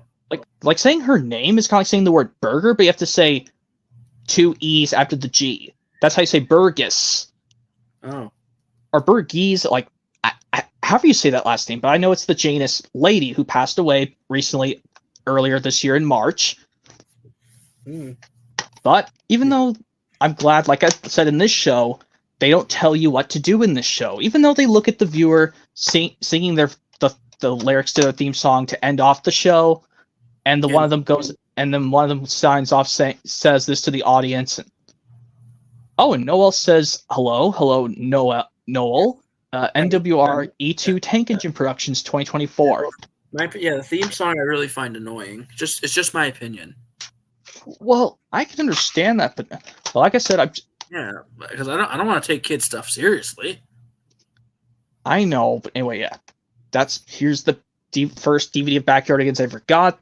The Legend of the Volcano Sisters, released back in 2007, which I'm pretty sure this came out the same time as a particular Blue's Clues DVD came out. But even like one particular Backyardigans episode, they do sing the song "The Hokey Pokey."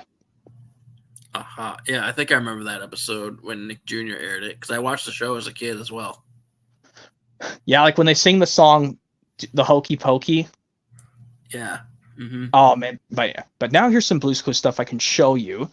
Well, even if it has, yep, your Snack Time Playdate released back in August 2004. As I looked up on the Blue's Clues Wikipedia, well, I think because I can't remember the release dates for Blues Room episodic releases, but for Blue's Clues ones, but for regular Blue's Clues, I can figure out just fine. Yeah, no problem. But at least this one's got the Cafe Blue episode on here with Steve. But I think I told you this before. My favorite Joe episodes of Blue's Clues are when he's wearing the blue shirt, because blue's my favorite color, and when he's wearing the green shirt, because, you know, it's kind of a throwback to the Steve episodes technically, but except it's Joe instead of Steve. Exactly.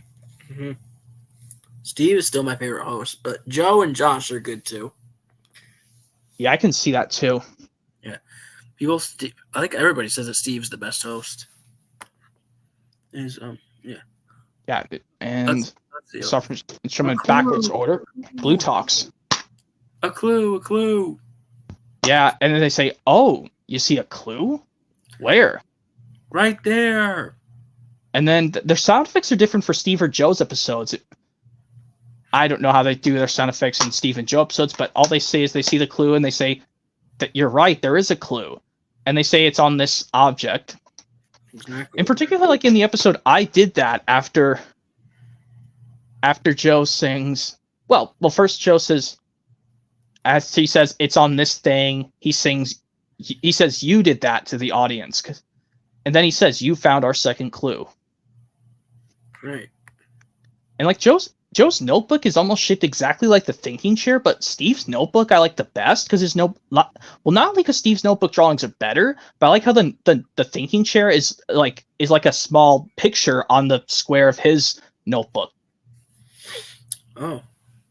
I guess they couldn't make a different colored notebook for Joe, so they made a different shaped notebook for Joe's. Oh yeah. Yeah, the shape of the thinking chair. Yeah, that's right. Yeah, but with Josh's and Blue's Clues and You, he does it's like an iPhone. Exactly. Mm-hmm. Yes, of course, and of course, like I think I did this line before when Steve says, "We helped my cousin Josh, but you were Joe and I was Steve." Right. Like basically, the way he says, "Will you help my cousin Josh?" "You will." "Oh, great," because you can tell he's kind of going to need a little bit of help, kind of like I did. And like I did. Right. And of course, you've never seen Blues Big City Adventure, not Blues Big Musical movie. But I'm talking about Blues Big City Adventure that released on Paramount Plus, but didn't get a. Oh man, yeah, it's a great Blues Clues thing with to bring back all the original hosts together. Right. No, I haven't seen that yet. I'm dying to check it out. But anyways, what were you gonna say? That wasn't released. What? It didn't release DVD till 2023. Blues Big City. No, it only got DVD for some reason. Blues Big City Adventure. DVD. Even though they could have just released that on Blu-ray. Come on, Paramount. You released Toss Magic Railroad on Blu-ray. Why can't you just release Blues Big City Adventure on Blu-ray? We could have had. Well, get it? Blues Clues on Blu-ray would have been amazing. Yeah, I'm sure people would love to see Blue in HD. Yeah, and also and also like I do know this portion from.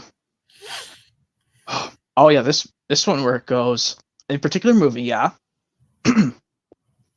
Oh, like basically where this line goes. Oh wait, this one, like where Woody says this line, but us is introducing the high rideness cowboy around. Jesse says that line. Yeah, I was doing that. The high rideness, rootin' tootin'est cowboy hero of all time, Sheriff Woody. Say, let's see, found around these parts. Nary a bit. Not with Sheriff Woody around. Wait, I got it. That's right. Okay, At house, the barn's on fire! I got your critters. No need to worry. Woody's day saves the day again. Yee-haw! Where's my trusty Steve Bullseye? I had to run off in the sunset. Oh. Run like the wind, Bullseye. Oh, so wait. I'll take a list, okay? Oh, you are. Oh, no. Please stop. Yeah, and yeah. Okay, yeah. And also this one where, yeah, let's do this. Also this one, but when the Prospector gets defeated in Toy Story 2. Well, first, like, is this. Yeah! Oh! Take that, space toy! Hey! No one does that to my friend!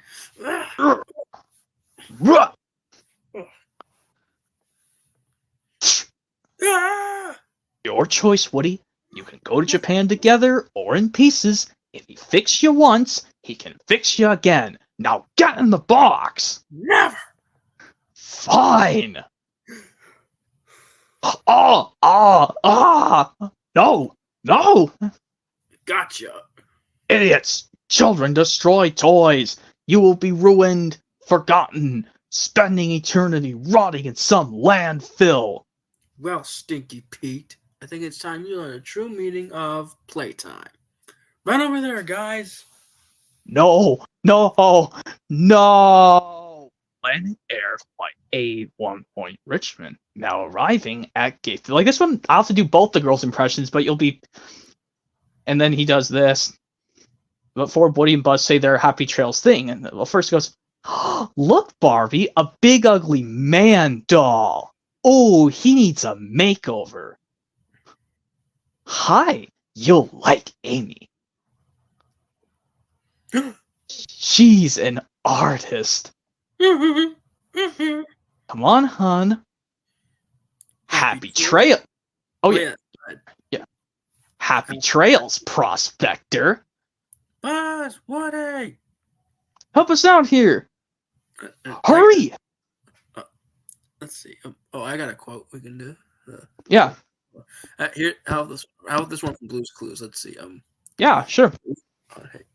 Well, we have all three clues. Did you hear what I just said? Yeah, we have all clues. You ready to sit in our thinking chair? Thinking chair. Let's go. Yep, and when they're skidooing back home, the music plays longer. But when they're in the house, it takes them it plays shorter music. Like one instance is like when they're skidooing back into the house from the box of shapes from Joe Gets a Clue, and they get to the thinking chair, but all of a sudden Steve thinks, "Hey Joe, why don't you sit? Hey Joe, why don't you sit in the thinking chair?" Oh yeah, from Joe Gets a Clue, from the 3-part special. Yep, before Steve departed from the show completely, but this one where Steve says, "Hey Joe, why don't you sit in the thinking chair?" All right, now in the thinking chair, what do we do now? Think. Yep. And then our clues are paper, a crayon, and a spiral. So what could Blue want to give Joe with paper, a crayon, and a spiral? Oh, I got it. Maybe we can use the crayon to draw on the paper. Yeah, Joe gets it. Yeah, we know that's on the Meet Joe 2002 VHS and the compilation Get to Know Joe, which I have on the shelf. Well, one of the shelves, yeah. Right. So, what do you say? The spiral to hold the paper. What would that be? A notebook. A notebook. That's it. Right. Use a notebook. Use a spiral to hold the paper and the crayon, and have a notebook. Yeah, a notebook to hold the paper, and a crayon to draw. So Blue wants to give Joe a notebook. We just figured out Blue's Clues. Dun, dun, dun, dun. We just figured out Blue's Clues. We just figured out Blue's Clues. We just figured out Blue's Clue. Because we're really smart. Right. Okay, Blue. let's go get Joe's notebook. Now, Joe, don't move. Stay right here. We'll be right back.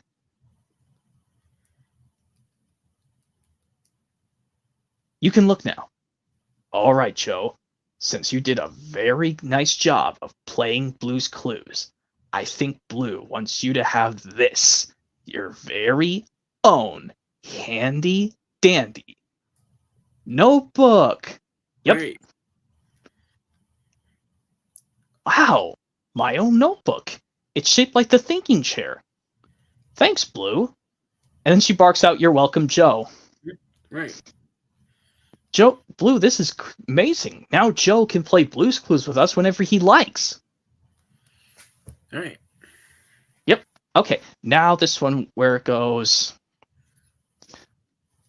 And this goes, Jesse, Riri, come here. Come on, Buzz. Ride like the wind, Bullseye. As, hey, howdy, hey, giddy up. Come on, Bullseye. Yeah. Buzz, give me a boost. I like the sound effects with padding. Yep. Yeah, I like that sound effect. Oh.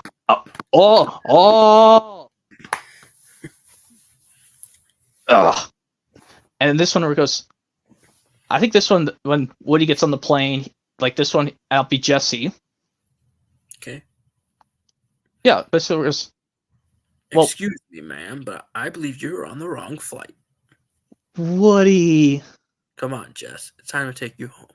But what if Andy doesn't like me? Nonsense. Andy will like you. Besides, he's got a little sister. He does? Why don't you just say so? Let's go. Well, Hold it. There's a couple more bags coming from the terminal. okay. On 3. 1, 2. Too late. Put him on the next flight. This is bad. How are we going to get out of here? Over there. Come on. Ugh, you're sure about this? No, let's go. Yep, we're about to get off the plane before tragic starts to happen. Well, later on. I don't want to do it right now, of course, but I want to do other stuff. All right, no problem. But yeah, and then of course this one. Oh yeah, how would we do this portion from the principal's office in The Incredibles? Basically, like first when the principal calls out, "I appreciate you coming down here, Mrs. Parr." Is this something about? Wait, you know Helen Parr's impressions from The Incredibles? Yeah. Okay. Yeah. Yeah. If you want to do it, I could do I could do Dash's teacher. Yeah. I'll do the principal and Helen Parr's impressions. Okay, go ahead. This is about, has Dash done something wrong? He's a destructive influence. He openly mocks me in front of the class. He says. Well, I know it's you. He puts thumbtacks on my stool. You saw him do this? Well, not really. No, actually not. Well, then how do you know it was him? I hit a camera, and this time I got him. See? You see? Wait, you don't see it? He moves right there. Wait. Right there. Right as I'm sitting down. I don't know how he does it. But there's no attack on my stool before he moves, and then after he moves, there's attack. Coincidence? I think not. Bernie. Don't Bernie me. This little rat is guilty. You and your son could go now, Mrs. Parr. I'm sorry about the trouble. You're letting him go again? He's guilty. You can see on his smart little face. Guilty, I said guilty. Guilty. Oh. Yeah. That tantrum is funny. Yeah, and also like this one where it goes. I'm gonna do this portion from Cars when Sheriff talks to Mater, when Mater grabs this, and then I'll be Sheriff and calling out Mater. Okay. Let's see. Go ahead. Just Mater? Yeah. I need you to watch the prisoner tonight. Well, dang on. Wait a minute. What if he tries to run again? Just let him run out of gas and tow him on back, but keep an eye on him. Yes, sir. Oh. Yeah, maybe, all right, maybe I should do this. Get her done. Yeah. That's right, get her done. One of those performances. Yep. And this one for this is after Lightning says I can handle anything. He says it in both Cars 1 and 2, I can handle anything. But in the first one, he goes, Mater, I'm not doing this. Oh, come on. You'll love it. Tractor tipping's fun. This is ridiculous. Listen, when I say go, we go. But only Frank goes, go! Wait, who's Frank? Mater. Wait, Mater. Here's what you do. Just sneak up in front of them and then hunt. And then they do the race. Watch this. Boy,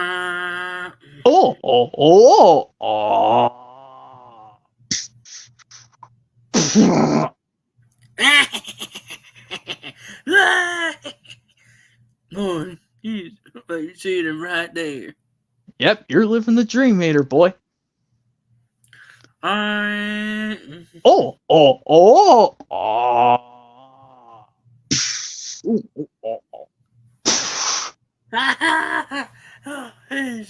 See, now you try, buddy. Mater, I can't. I don't even have a horn. Baby. I'm not a baby. Stop, okay? I'll do something.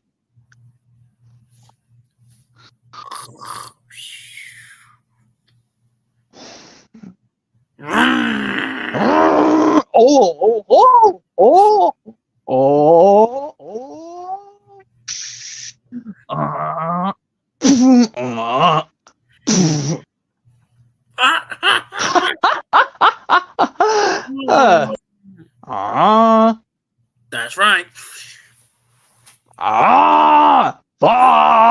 Yep.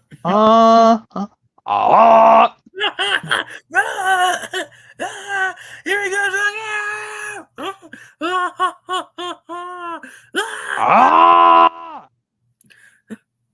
He's gonna get you.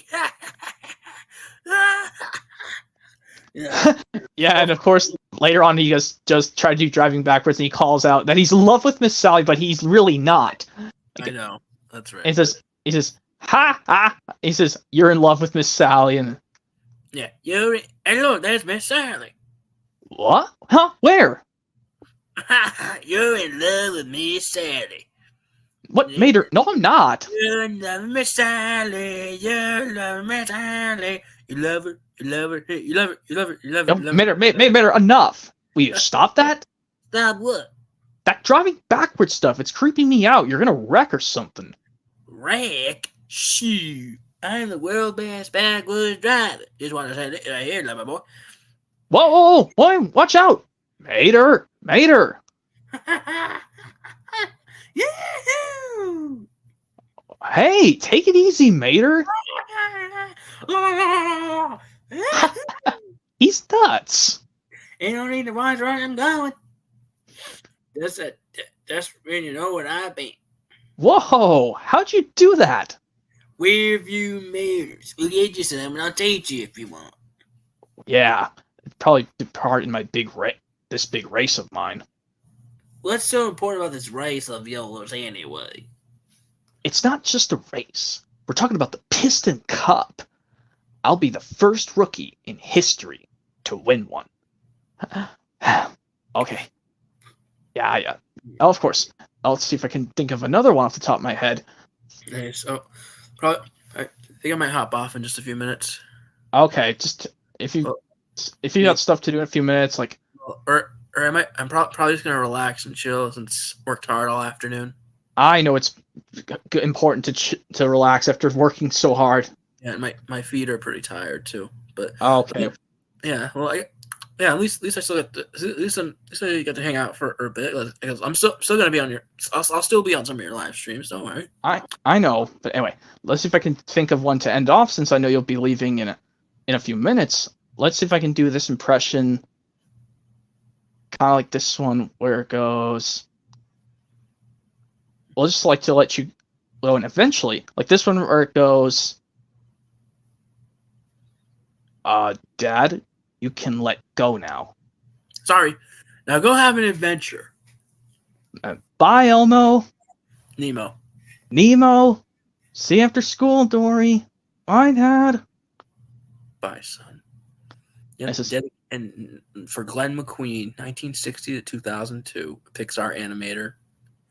Yeah, he'll be dearly missed. But and of Yeah. course, like the epilogue scene where it says, "Barbara, I don't understand it. And it breaks. I had to clean the tank out, take all the fish out, put them in bags, and where'd the fish go? In bags. Yeah, like you should know. He just put them in bags and released them into the harbor. That's the shortest red light I've ever seen. Come on, Peach. Now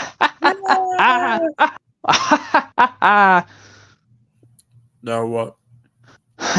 Yeah.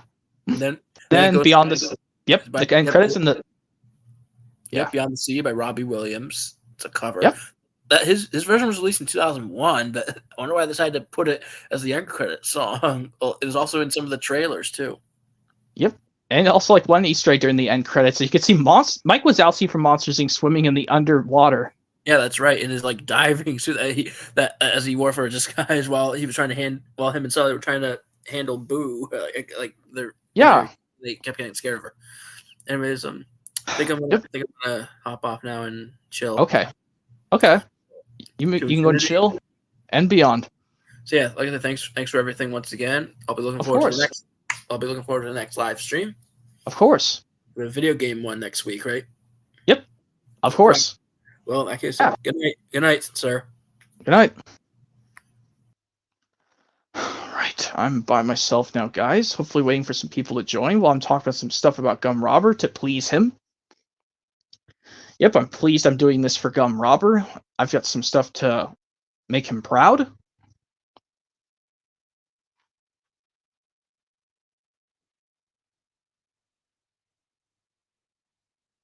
Well, you know, as I'm doing something.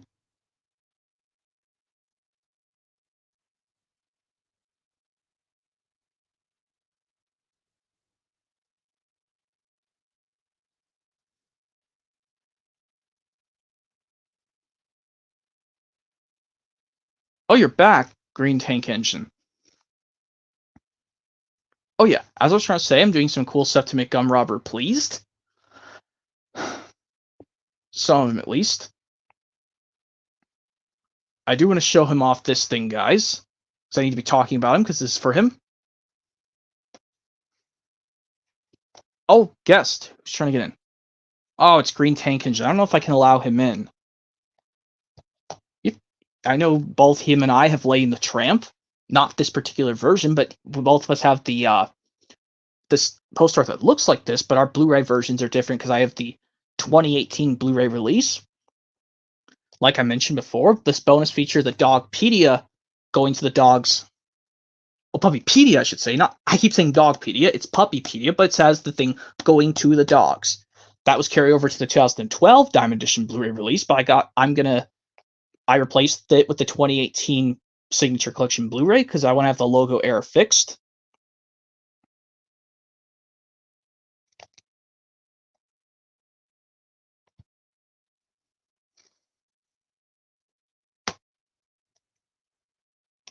Basically, where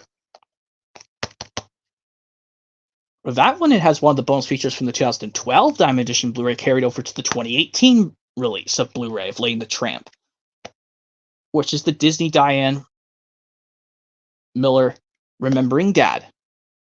Yeah, Disney Diane Miller Remembering Dad bonus feature was carried over to the 2018 Blu-ray release. That's why I replaced it. Like I said, this is the Blu-ray of Lady and the Tramp. I'm replacing the 2012 release. Not only because I have the logo error fixed, but one particular bonus feature was carried over to this. And I checked the menu.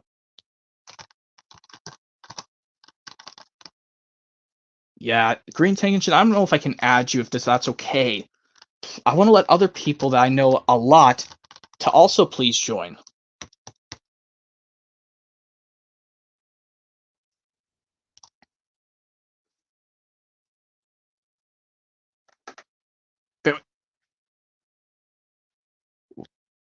Shit. Anyway. Shit.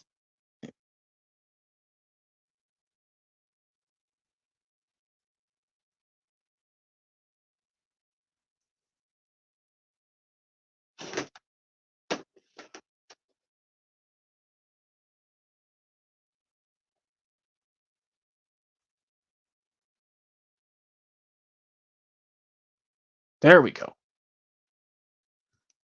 Cool that you do VHS and DVD Lover 66. And I know you don't care which version you have on VHS of Lady and the Tramp, the original. But for Scamp's Adventure on VHS, I recommend the 2001 VHS. Well, do you think you could please hold on a second? I want to have other people get in first. And because I brought up another rule, I don't want anyone's screen to cause my echo thing on my screen. I don't like that.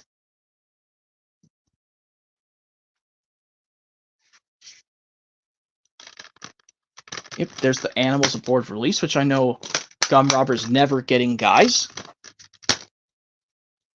Luckily, I'm talking about stuff about Gum Robber, because I just want to do this for him, just to make him sort of happy. So is mine, VHS and DVD Lover 66.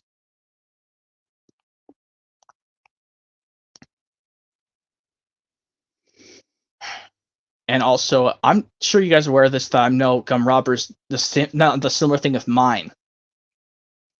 Is I'm pretty sure he's never showed any PC games in his collections before. Like in his video game collection. I don't think he has any PC games.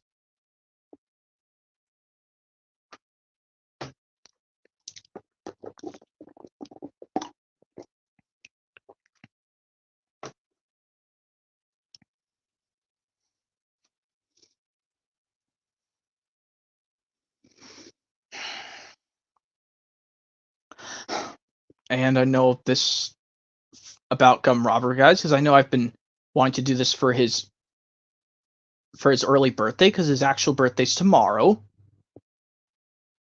That's awesome. Despite your birthday is a specific day next week.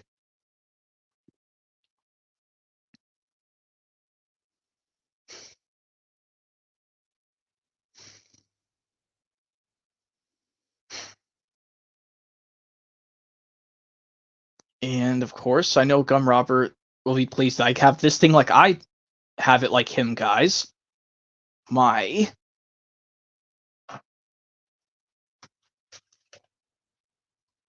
Thomas Mud Glorious Mud 2008 release. Luckily, mine is totally complete.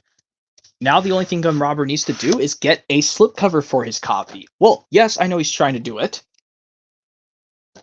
And yes, don't mind the cut on the slipcover, guys. That was the previous owner. I didn't do that. Yes, I do. I found a separate copy off of eBay. Even though I should have just taken the booklet from the other Mud Glorious Mud copy.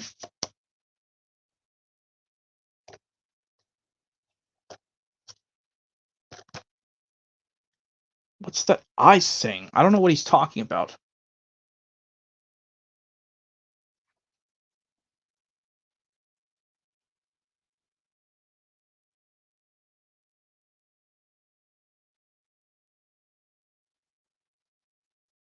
Shit. Sorry about that.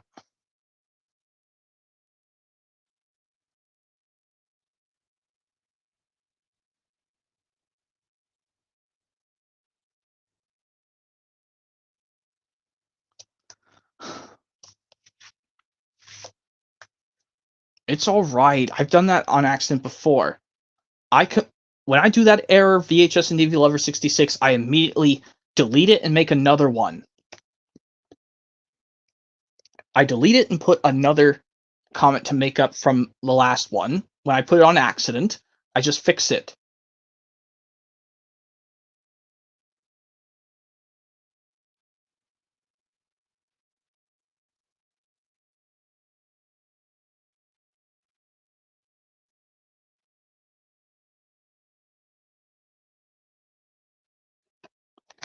Yep. Mud Glorious Mud. I know Gum Robber's missing just the slipcover now for his copy. Guys, he's just missing the slipcover, so keep his praises, he'll get one soon. But he says he's fine without it. Anyway.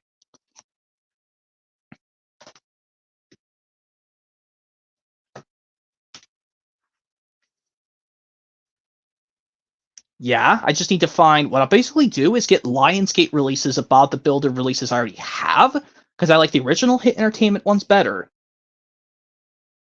What I can do is take the artwork. I don't want to throw away the artwork. I could just swap the cases. Yeah, it's basically like 2 example Bob the Builder releases. Yeah, 2 yellow DV cases of 2 Bob the Builder releases by Lionsgate, but they're ones I already have. Or I can find another copy of what? Basically, what I can do is get another copy of, well, a Wiggles release in a yellow case. It doesn't have to be a Bob the Builder one all the time. Or I guess I should, because I know it's just because of particular Bob the Builder release I already have. So if I find a Bob the Builder release that was re-released by Lionsgate, I'll swap it with the Thomas DV, but put my track stars and Tales from the Tracks. I know, isn't that crazy?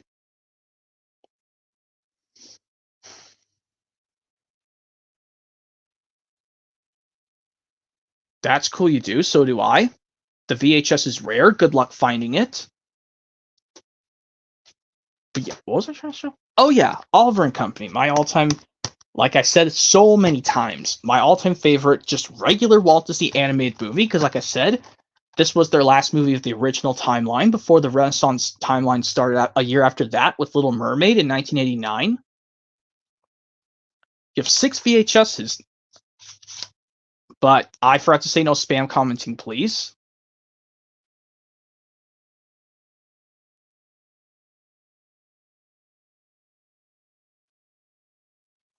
I forgot to bring up another rule. I say no spam commenting in the live chat, please.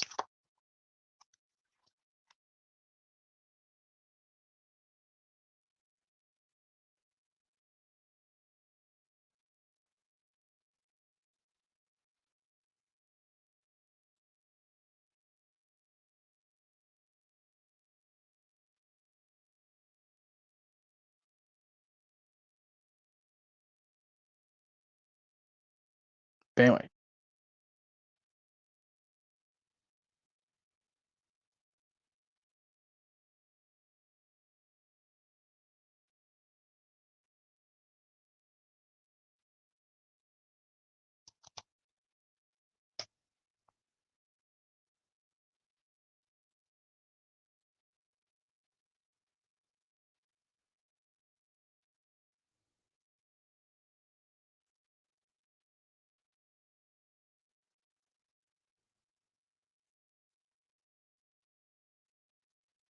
Yeah, didn't I say so much no spam commenting? I forgot to bring that rule up. God damn it, me.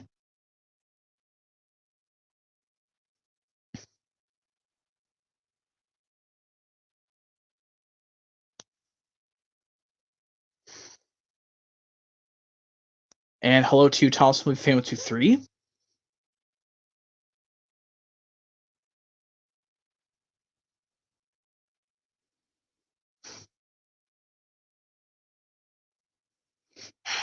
As I was trying to say, oh yeah, Oliver and Company. Like I said, my favorite, all-time favorite regular Walt Disney animated movie.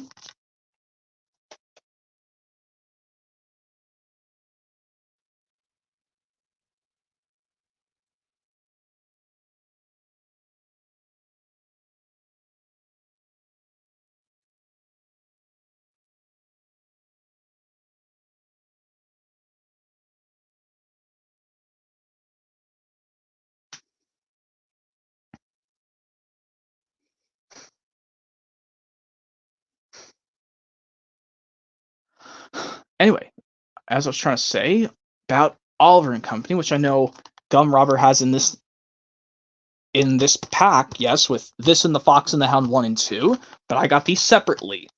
Well, even though both of us have the films, that's good.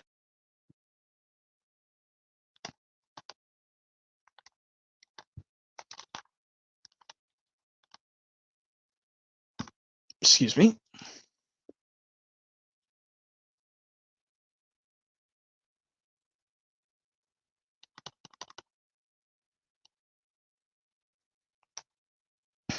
Anyway, yep. like I said, Oliver and Company, I've not, like I said, I talked so much how I love this film so much.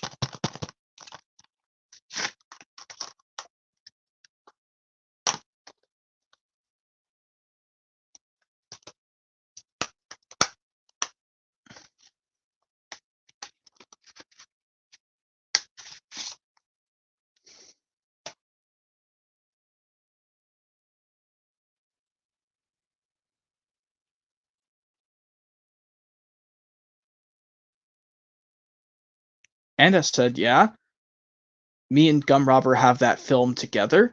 Well, both of us have the film of Oliver and Company on Blu-ray.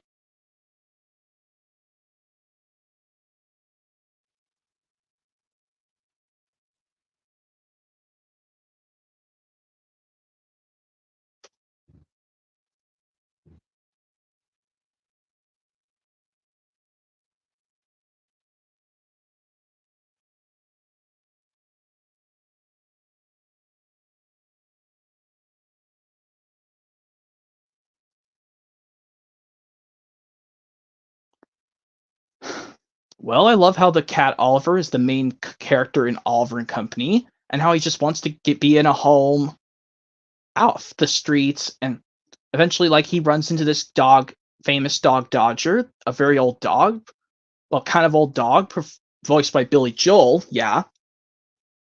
But then eventually things get muddled up, and then Oliver decides to live in the home of Jenny Foxworth. Yet with, yes, her dog Georgette being a sassy bitch.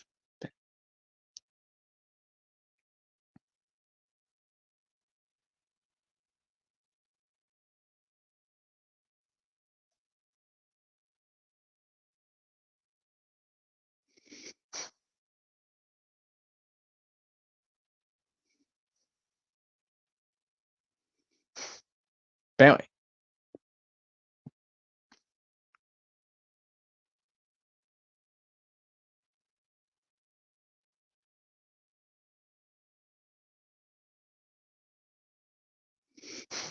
And another thing, guys, I'd like to brush up about how me and Gum Robber first met on YouTube. Well, this was probably back in 2019, I think. I think so. But anyway, or if not, it was probably during that you-know-what year of the new decade that we don't like to talk about.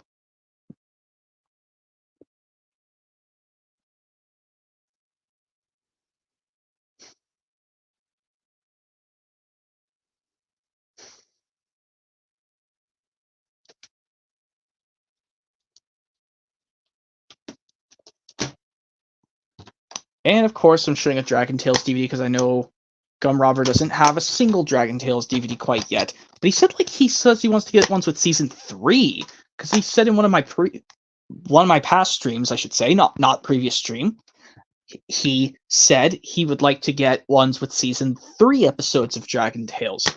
And like, well, there are some DVDs you can get with season 3 episodes of Dragon Tales. One of them being the Playing Fair Makes Playing Fun DVD from 2005, which, yes, does contain that stupid garbage no-hitter episode, but luckily you can go straight to the season 3 episode. It's strange we got a season 3 episode of Dragon Tales on the DVD before we got the release introducing Enrique, say Hola to Enrique in 2006.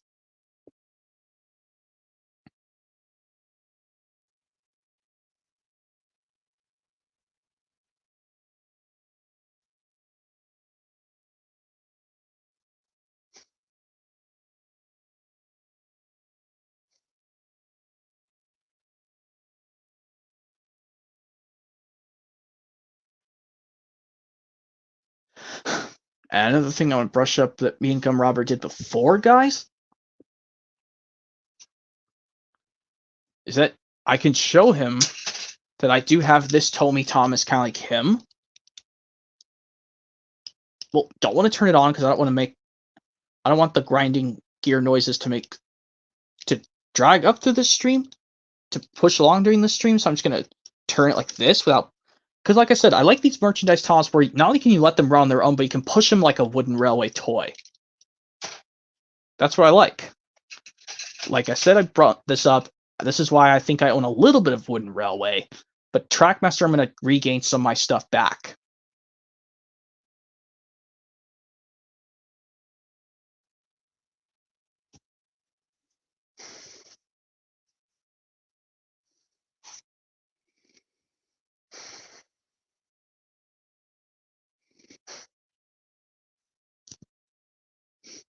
And also, another thing to talk about how I'm making Gum Robber so proud, guys.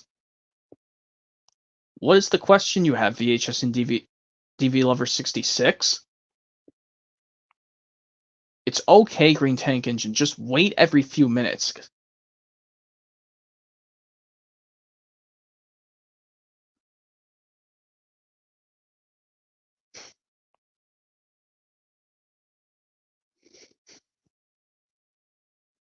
Yep, I know another thing. Me and Gum Robber both have something in common. We can both play GameCube games on our Wii consoles. But another thing, even if I had to, well, even though something else with Gum Robber, is that I'm still technically playing my Wii games on my regular Wii, just so I can do the transfer from the Wii to the Wii U eventually. Want to know my favorite Dragon Tales character? Yes. Yes, you can choose from either these dragons or one of the two kids. You can choose either one.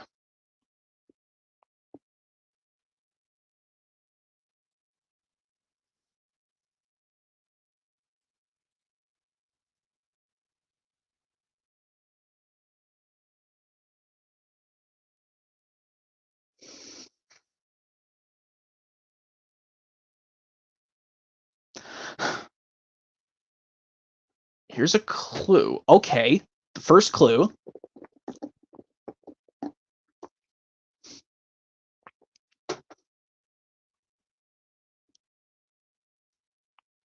Okay, it has to be this part of this clue.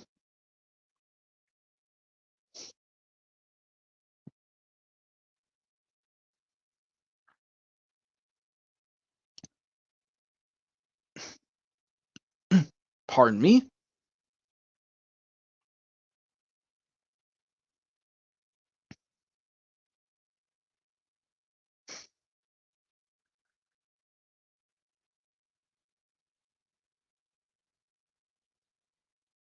They're two-headed. Oh yes, I think that you're referring to Zack and Wheezy, performed by their respective, voice actors and actress. Jason Mikas for Zack and Kathleen Barr for Wheezy.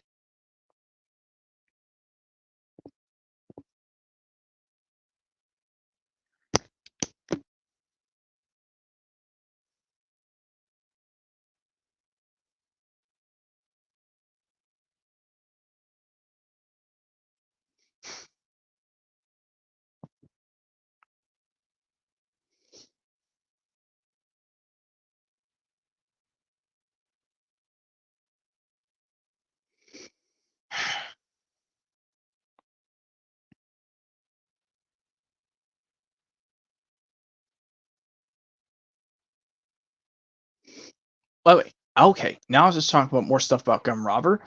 I think I haven't seen him play one of his Wii U games in forever.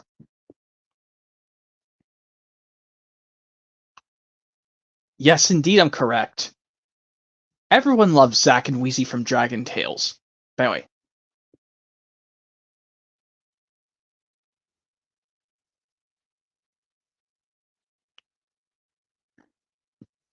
that's a hard one to say because there's so many great episodes of Thomas. Like, I have to say which ones are the best ones, starting from every main character. Just to make it sort of like that.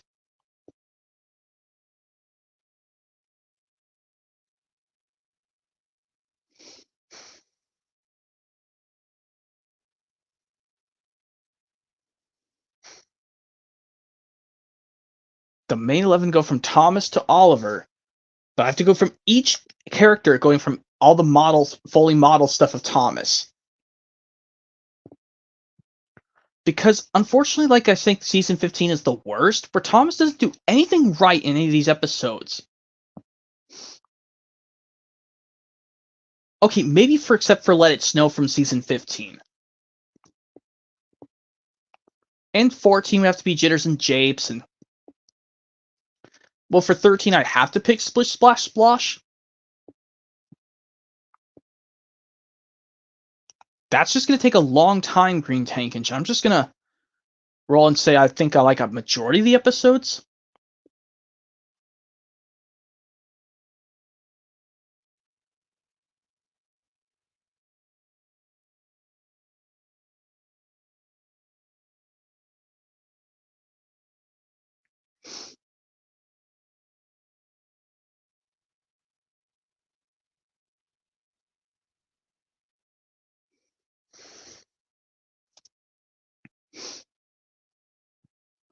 Well, come on. The Miller era has some good episodes.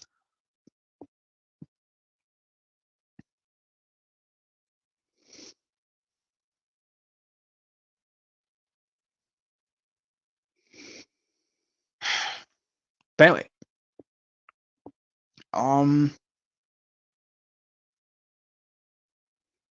As I was trying to say, there's something else me and Gum Robber would like in common.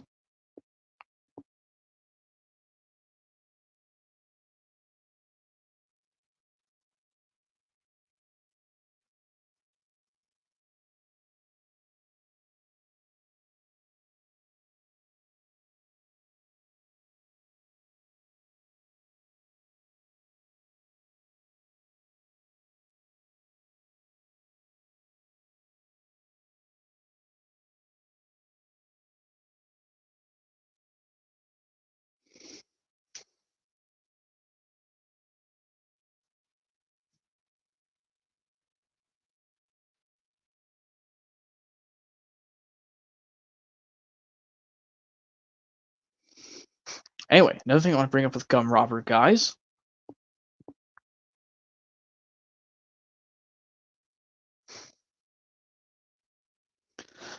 is that I'm surprised he has a Nintendo 64, but I don't. But I used to have a Nintendo 64 like Gum Robber. Well, eventually he got the N64.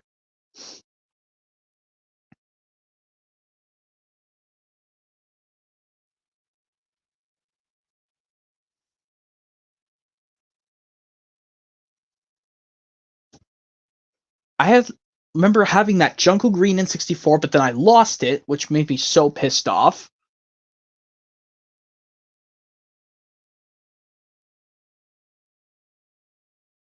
But even like worse than that, when my oldest brother gave me the N64 back, he bought 2 new copies of Super Mario 64 DS and Mario Kart DS because he said he lost them, even though he could have just called the cops to the burglar who stole them. But anyway, that was back in the past. But anyway.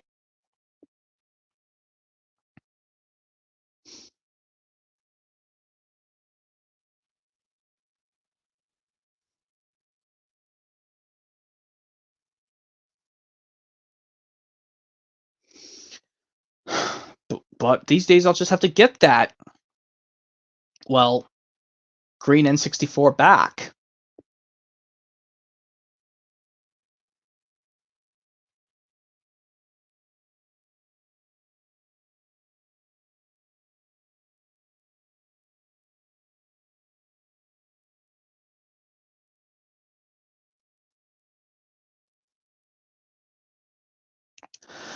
But anyway, another thing I want to brush up with Gum Robber.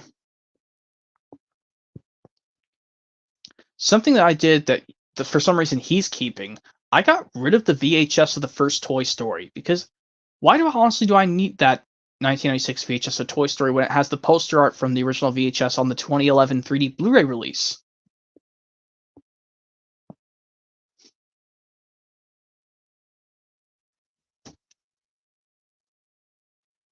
Well, I'm the opposite of Gum Robber. I don't have that 1996 VHS of Toy Story anymore. But I will want to get that 4K release that he has, technically. But do want to show him that I have 2 different Blu-ray versions of Toy Story 2 as well.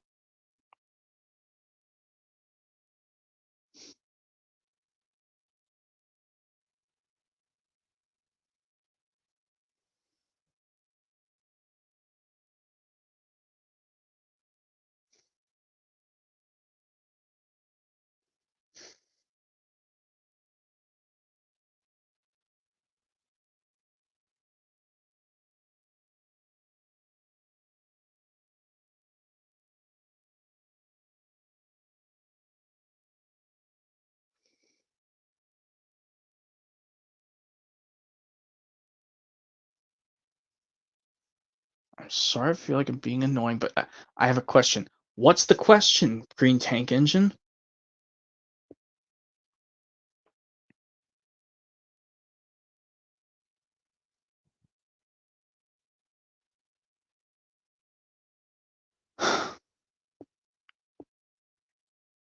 Anyways, another thing I want to brush up with Gum Robber, guys, is that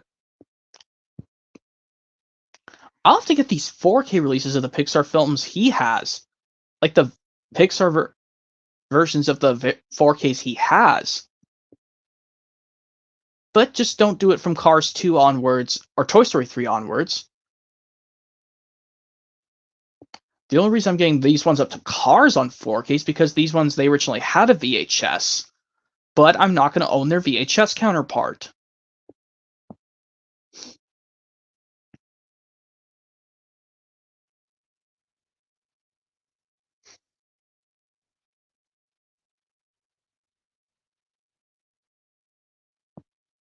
Yeah, I'm pretty sure the Hit era had some good episodes.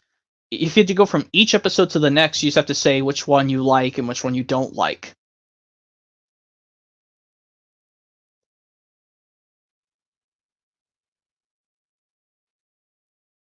That's what I'm trying to say. Just go through each episode from 8 through 12 and see which ones you like the best and which ones you like the worst.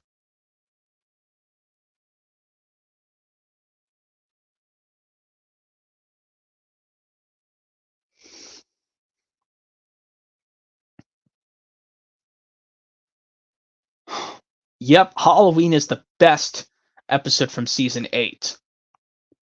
I think Halloween is also the best episode of season 8, along with some of my favorites I like. Well, even though Gordon snaps back at Diesel and Squeak, Rattle, and Roll, Gordon, at least like he does try his best, even if he was making some loud squeaks and rattles and knocking noises. He still pressed on.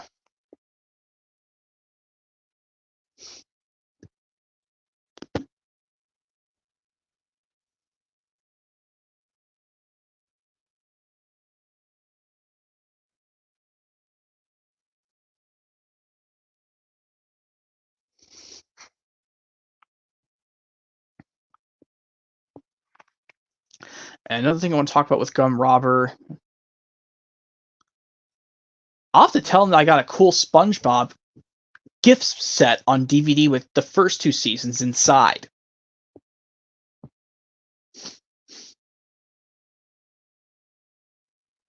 So I love the line where he says, "Even if this is my last trip, it's very motivating me." Well, that's in the Michael Brandon dub, but if you live in the overseas, like in Britain and Australia, Michael Angelis says, "This might be my last journey." But I don't know why in Michael Brandon he says last trip.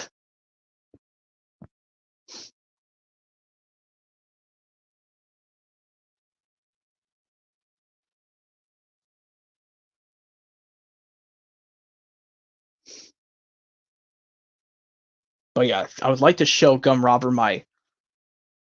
Well, if I do eventually, I'll show him.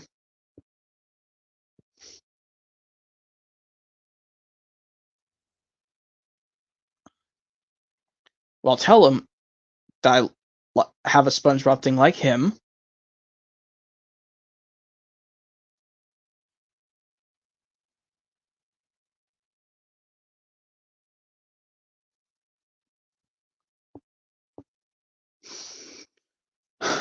Okay. See you later, VHS and DVD Lover 66.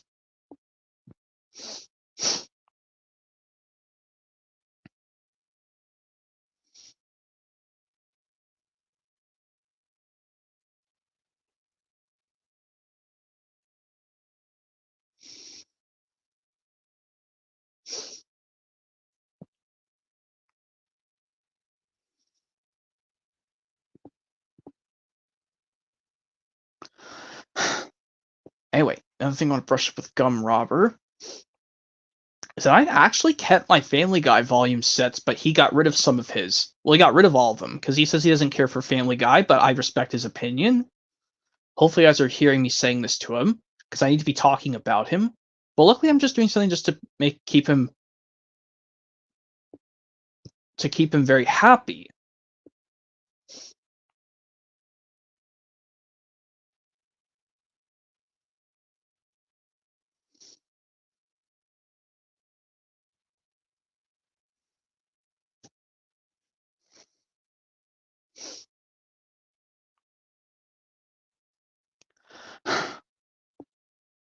And another thing I want to brush up with that I want to show with Gum Robber, guys, is that both his Sonic Adventure, his Sonic Adventure and Sonic Adventure 2 for GameCube, one's Player's Choice and one's not. Both of mine are Black Label, even though I should have lived with getting the Player's Choice of Sonic Adventure 2 Battle, but because it's the same disc, no matter the variant you buy.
Anyway, another thing I want to bring up with Gum Robber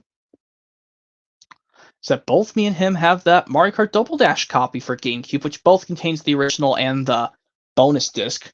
Even though, yes, he can't do gameplay of it with friends because his disc likes to skip in his Wii, but mine doesn't.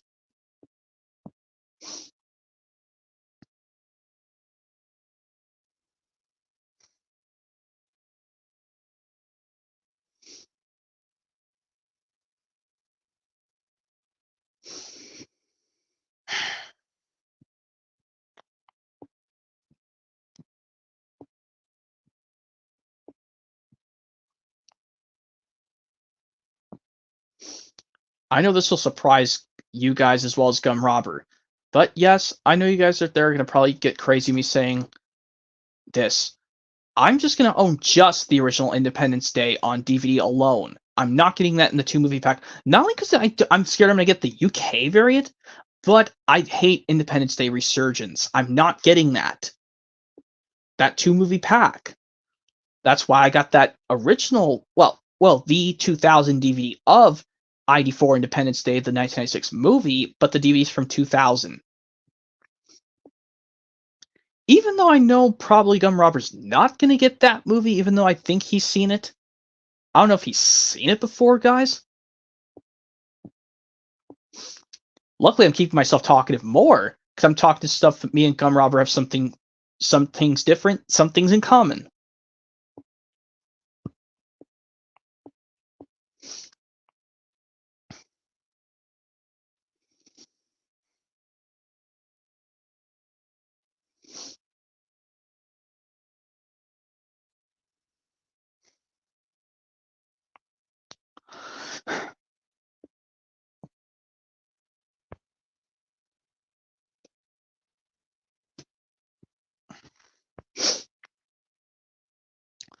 Thing I want to talk about with Gum Robber, guys. I don't think he has any of these strategy guides for video games that I have. This is the one strategy guide I have in my collection of books.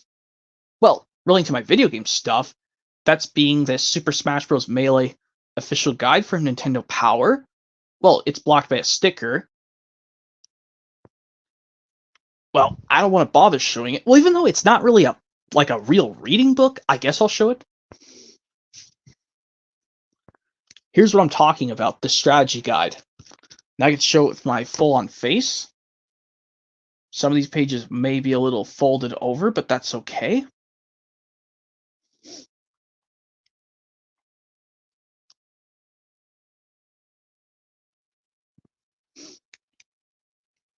Yeah. I know probably Gum Robber doesn't have one of these cool strategy guides.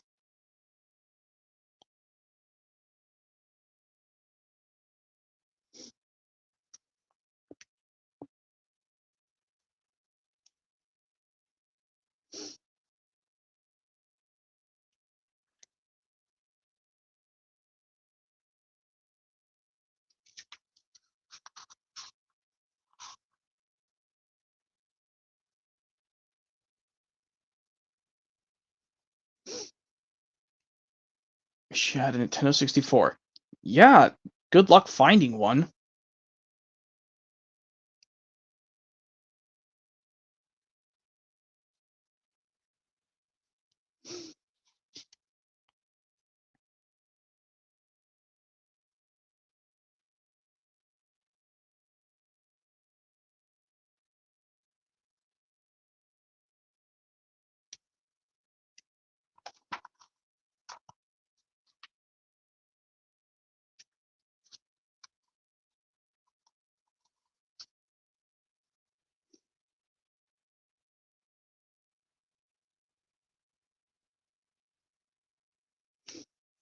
Yep.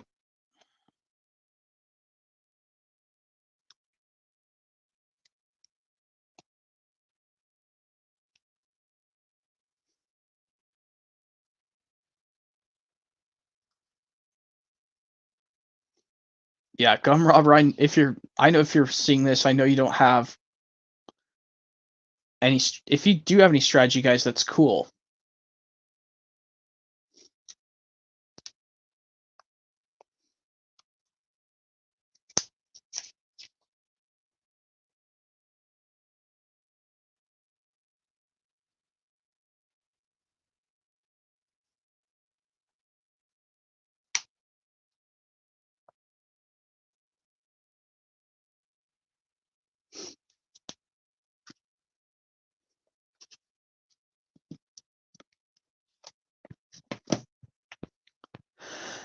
Yes, I do indeed have some Thomas Sampler DVDs. I have one in an actual case called The Fun with Thomas one, the only one to contain a cartoon duck on the front.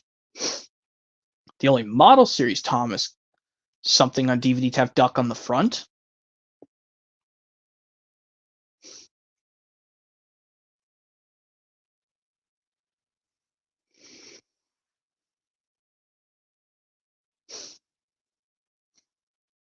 And I also have the Thomas's Railway Adventures sampler DVD from the CGI series, which does contain 2 season 13 episodes narrated by Michael Brandon, but at least they're in widescreen.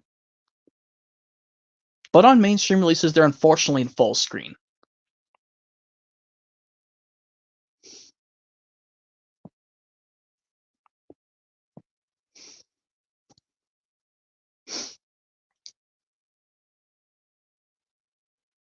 Oh, the story Thomas and the Jet Engine.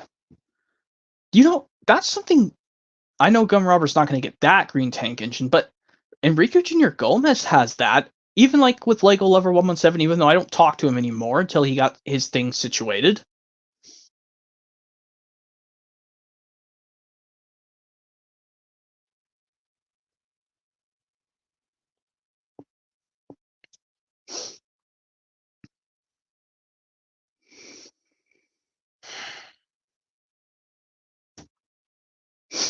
But another thing I want to bring up with Gum Robber, guys, is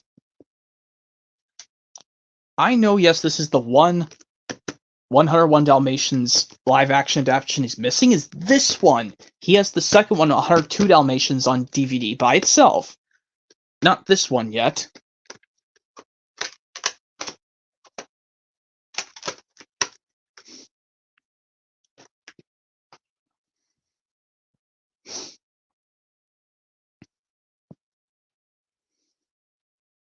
I don't have the sleeve for it, but I found it on eBay. Oh yeah, he's talked about the story Thomas the Jet Engine. But another thing I want to talk about, guys, with Gum Robber, just to make him kind of happy. I mean, I guess I could show a little bit of books, honestly. I mean, Gum Robber showed me books in some of my past streams, so I guess I'll show some.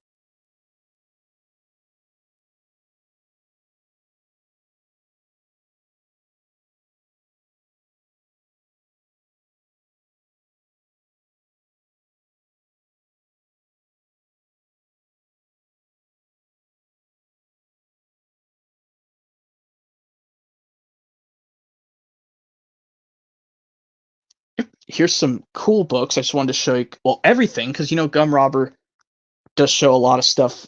He did show stuff in some of my past streams. Yep, the behind it is the Toy Story books. I just wanted to show off just the Lady and the Tramp book. Well, I'll just show it front cover first.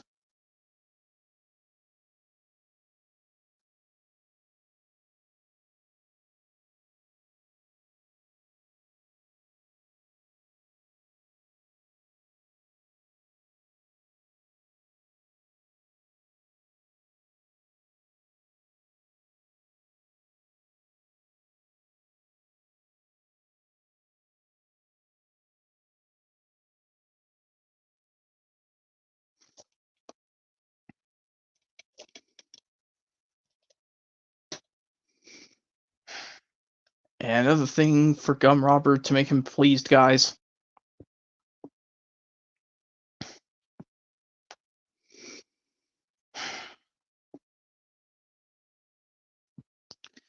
Yes, he brought up in one of my past streams showing off Dragon Tales DVDs.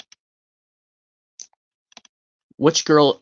I asked him, what girl are you talking about, Gum Robber? And he says, the human with the... I think he's referring to the human girl Emmy, who is, yes, voiced by Andrea Libman. Like I said, yes, it's different to how in Oliver and Company,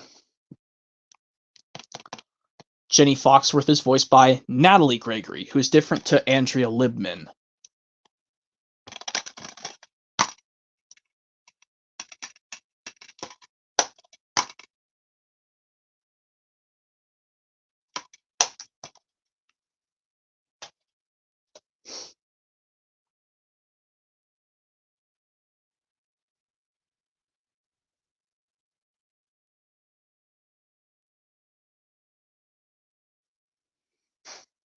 And anyway.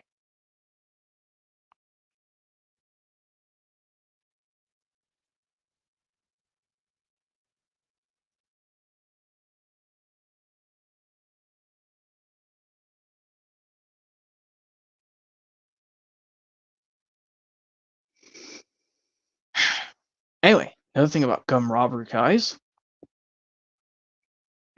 is that both him and I now have Mario Kart 8 and Mario Kart 8 Deluxe for the separate consoles. But I'm not sure if I want to buy Nintendo Switch Sports, honestly. Because I'd rather just play sports in real life, honestly. That's what I know, because I was playing basketball outside just a few weeks ago. Well, almost like 2 weeks ago. Not 3 weeks ago, almost 2 weeks ago. I played basketball outside.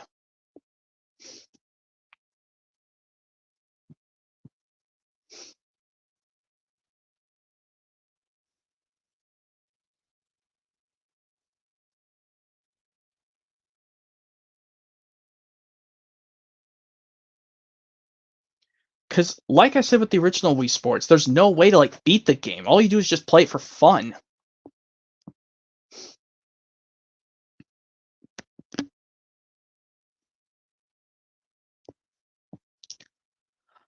But I'm going to have to find the other Wii game series eventually. Not just the sports ones, but with other stuff.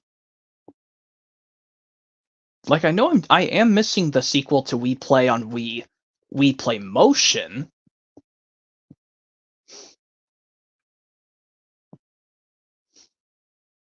I mean, it's easy to find. I mean, I have all the Wii Remote Plus controllers now. All I have to do is just find a copy of the game and I'm set.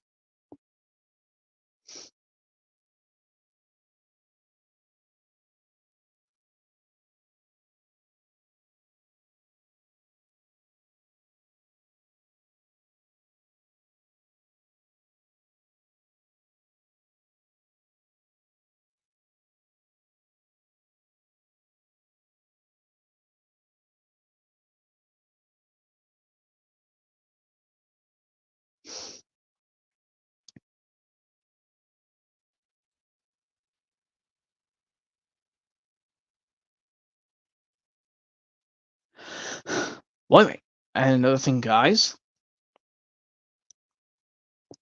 Well, with me and Gum Robber, something me and him have in common too. Well, I don't know this, but both of us technically have the original Wii Sports for Wii. Technically in an actual game case, but I think he still has the manual from the sleeve version, but he put it into an actual case. But with me, I have an actual Wii Sports official copy.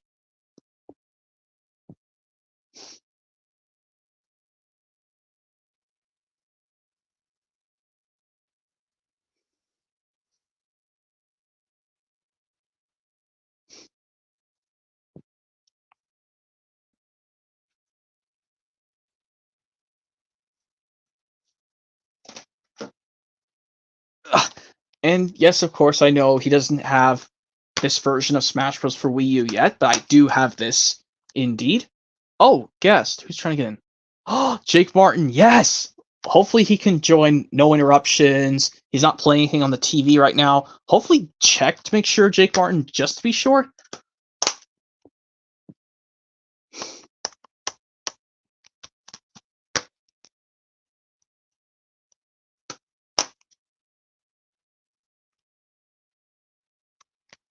Hopefully he says yes. Just to be sure.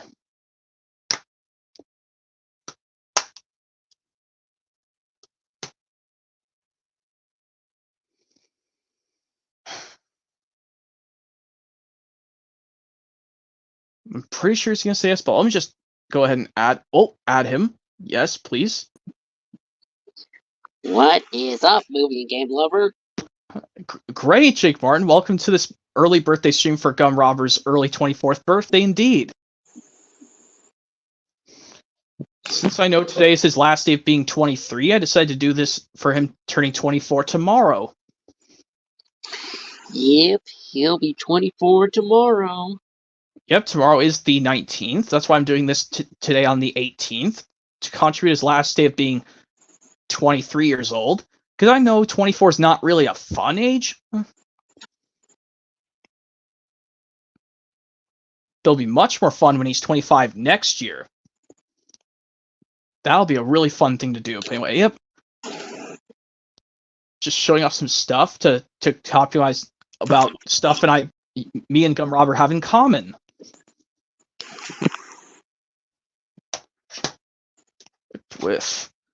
Well, I already showed Toss's Halloween Adventures earlier because I was showing with another person, and I know this will probably might make you happy, Jake Barn. But here's something. Oh, let me get it out of the frames. Now spoil it.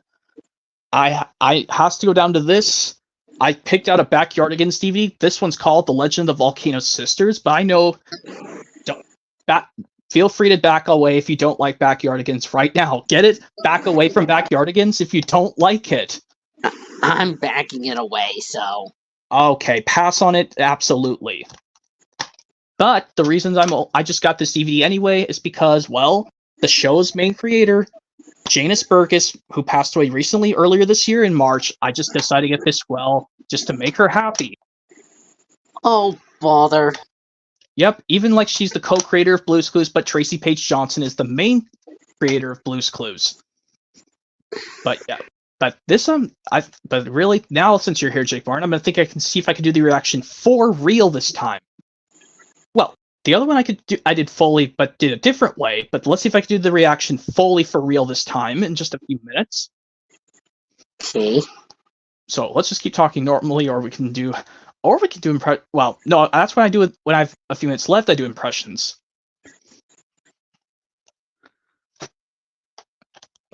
There's my Lady the Tramp just playing DVD. But I'm still looking for the 2006 DVD of Sam's Adventure. But yes, I'll have to live with. I have to do the stupid previews and watch the little Einstein's trailer play through.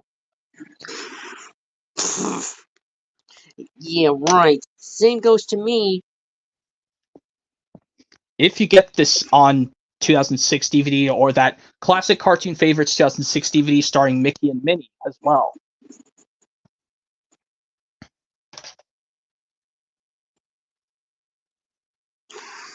Yep. Well, I already showed my Glorious Mud, but what am I doing? But that's okay. Yep. And the Built to Be Wild Bob the Builder release. Thank God I checked to see it was the original 2006 content when I popped it in the player. Luckily, it did play the Lionsgate opening, thank God. Just like my DVDs play original content. Like, yep. See if I can get these guys.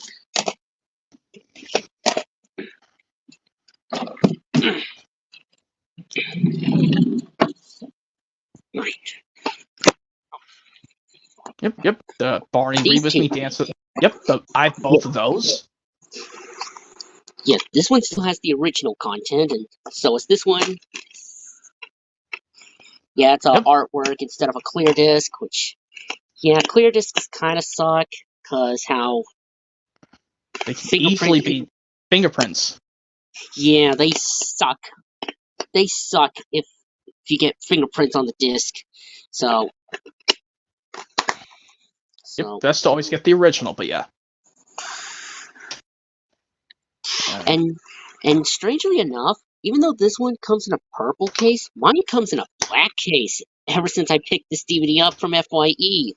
I was like, how did that get in the black case? But usually, when you got it originally, it came in a purplish case.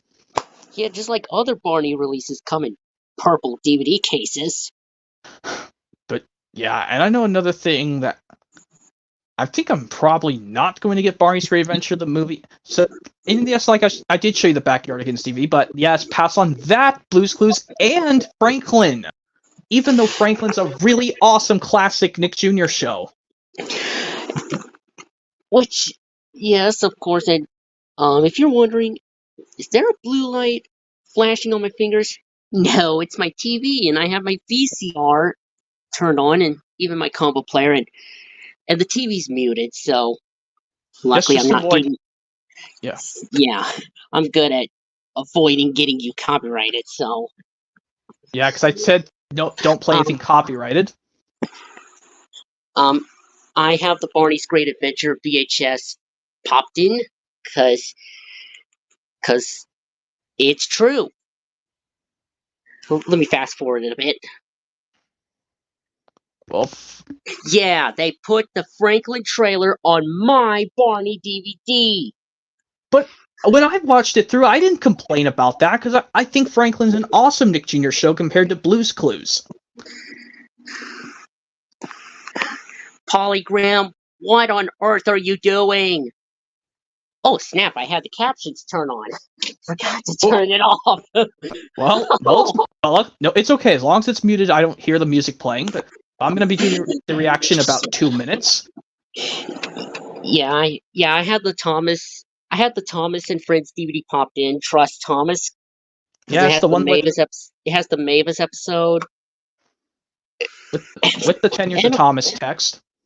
Yeah, they reused it from 10 Years of Thomas to avoid listening to bad audio, so...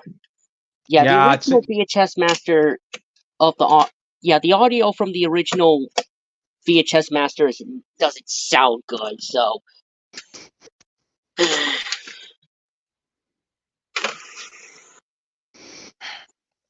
Yeah, let me see if I can explain something normally, but then when it reaches the time, it's time for me to do the reaction. Alright, put the disc back on the Trust Thomas case. Of course, the Trust Thomas DVD. Yeah, they had to both Anchor Bay and Hit Entertainment, they had to reuse 5 episodes from different DVD releases because the ones that are on the VHS tape master does not sound good. Kind of sucks. Yeah, but anyway, now let's see if I can do the reaction. Let me just quickly... But however, lo and behold, it does have a preview for Barney, so... Not joking. Has a trailer for these 3 VHS tapes that I don't have. It's Time for Counting, Barney in Outer Space, and Barney's Big Surprise. And also, Barney's Great Adventure, the movie on CD and cassette, so... Okay. I better rewind this back to the beginning, and of course, I do not have It's Time for Counting on both VHS and DVD, but I sure hope next month I might get it. And probably with Barney in Outer Space and Barney's Big Surprise. Okay. Those 2 are only on VHS available. Not on DVD, so... Yeah. Okay. Now, let's see if I can go do that reaction now, but I'll probably have to take care of something first. Okay.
Alright, put the disc in, Jake Martin, but, well, I moved the TV. I'm going to turn the camera facing the TV once I get to it.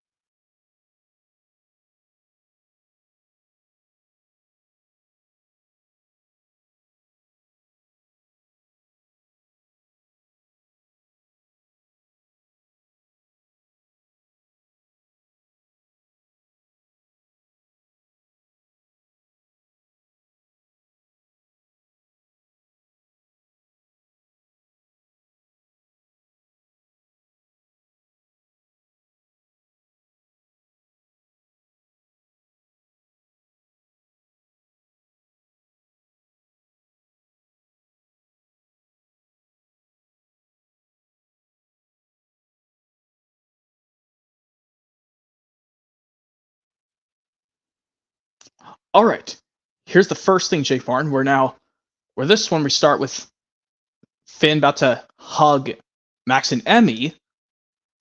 Whoop.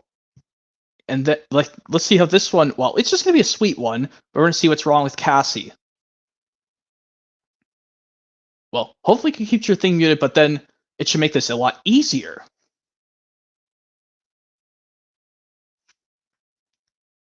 But just be sure. Hi, Finn. We're glad to see you too. Hi, Emmy. Hi, Max. What's wrong, Cassie? Oh, poor girl Cassie. Oh dear. Let me see if I can remember which oh dear that was from Thomas. Let's see, was it the Jameses from Foolish Freight Cars or Percy from Percy Proves a Point? Percy proves a point. Yeah, then he says, I'm sure we lost. What's that? And what happened to your bedroom? It looks as messy as mine. Mommy and Dad told me something terrible. What? Yeah, what seems to be the problem, Cassie? Yeah, what's wrong? Yeah, dadgum. As Mater would say. Hey,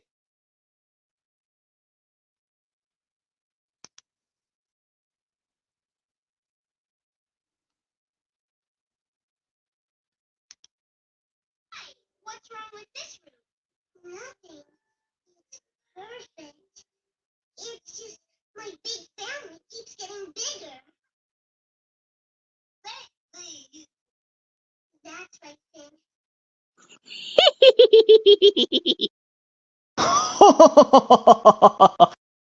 Now that's gonna ruin my facial. Oh. Yep, I'm doing the first few months of Lily's thing after the call thing with Diesel 10 occurs every few scenes. That's what I'll do. Just be a better version. But yeah. But now let's get to the thing, Jake Barn. But before we do this, yes, like Finn, that's so cute, and how you laughed like hysterically like Elmo.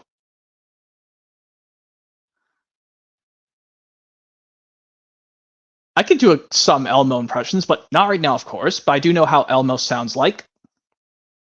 But now let me get to the other part in a sec. Hopefully this works this time, since it's just you and I.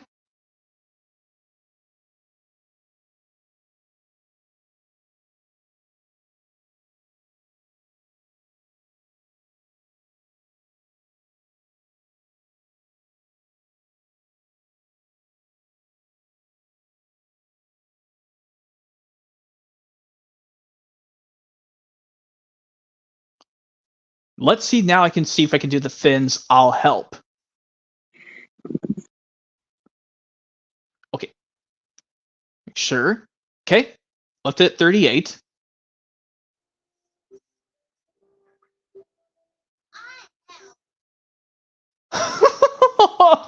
Oh, you clever Finn, actually saying a word.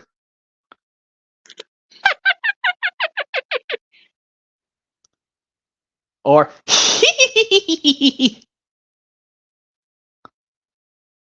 oh, oh, oh yeah. I did James's high-pitched laugh from the Diesel 10 getting buried in coal. This time, Jake Martin, I did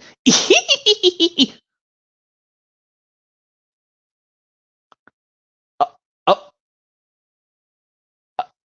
oh. I didn't know if you were going to do Gordon and Henry's laugh at.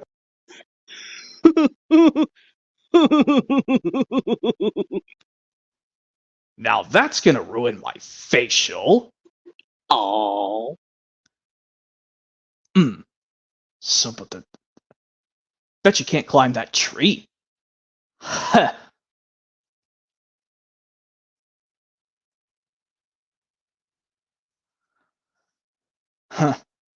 See? Where'd you learn to do that? I'm a fire escape. Hiya, I'm Patch. I'm Lily. Do you live around here? Okay, now to the next one. Well, first we gotta do something really important.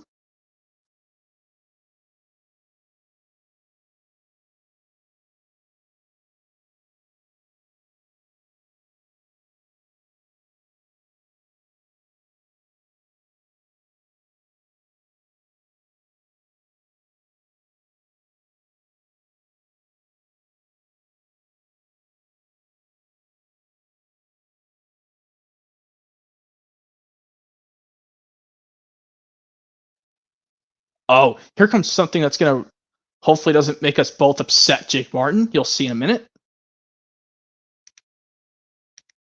Oh, yep, it's unmuted.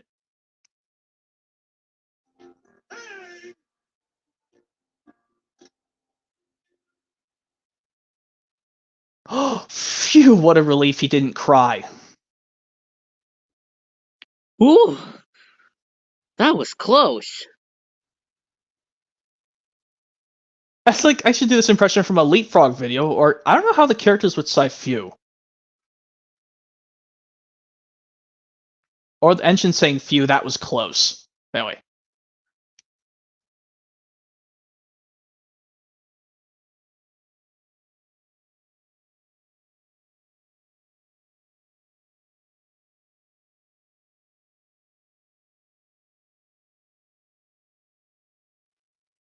Oh, now the one we've been saving for last, Jake Martin. Here we are.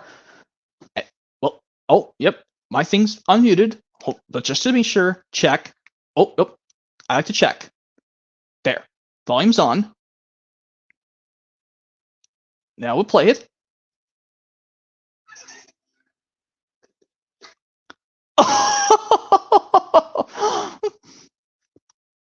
Look at that. That's so funny, Finn, making the fun face.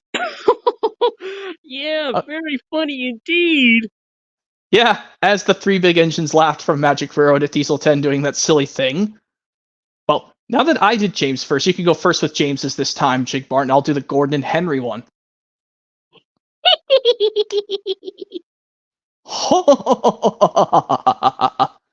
Now that's gonna ruin my facial. Oh. So bet you can't climb that tree. Ha. See? Where'd you learn to do that? I'm a fire escape.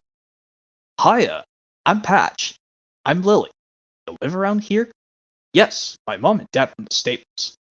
Morning, Patch. Good morning, Mr. Stone. I'm riding into Shining. Could Lily come with me if she'd like to? I'd like to. Okay, hopefully this will work for real this time. I mean, even if I don't do it fully on another try, who honestly cares? As long as the people can see it, that's good. But anyways, this is the first time in instance. Taking the disc out of the player while the camera's still on.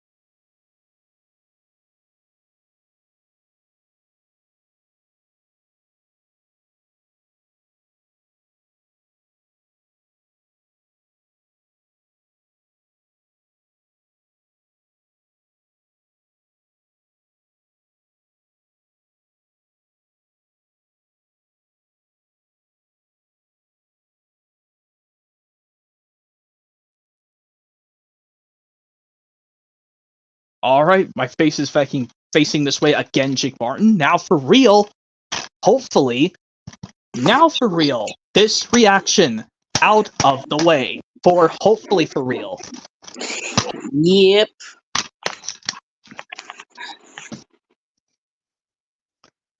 I would show this glimpse of how Finn made a cameo in the Cassie song, but I don't want to do that fear of getting copyrighted. But I'll explain, yes, Finn does make a cameo, 2 cameos in the Cassie song. Even before his debut. Just like it's similar to how, for some reason, Oliver and Toby and Donald and Douglas appeared in these videos before their actual debut episodes.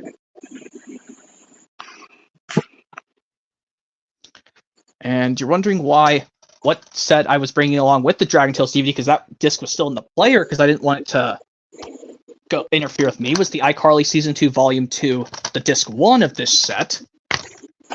Which I know, yes, has 2 bad... I told you before, 2 bad episodes. Well, 1 bad episode and 1 bad movie on that disc.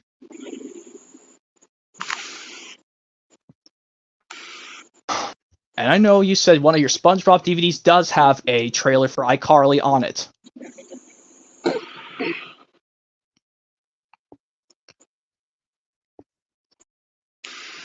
Yep.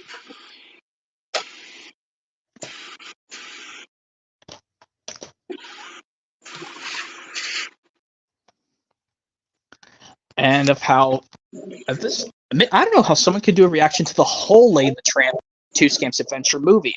I know this guy... Well, I know the YouTuber. It's totally Cody. He did a reaction to the whole of the original Lay the Tramp. I want to see him do it to this sequel one of these days.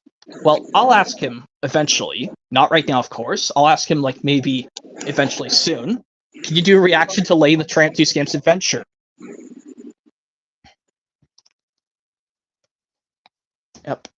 And I know this was just to entertain for other people, and I know this is just to also entertain Gum Robber as well, because I know I've been talking about other things before you joined my stream, Jake Martin, how I've been talking about me and him have some stuff in common.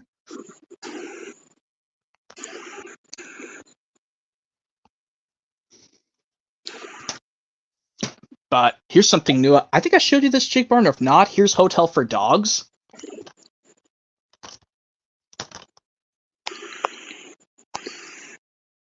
This is a great movie, Hotel for Dogs, since I know you love dogs, technically.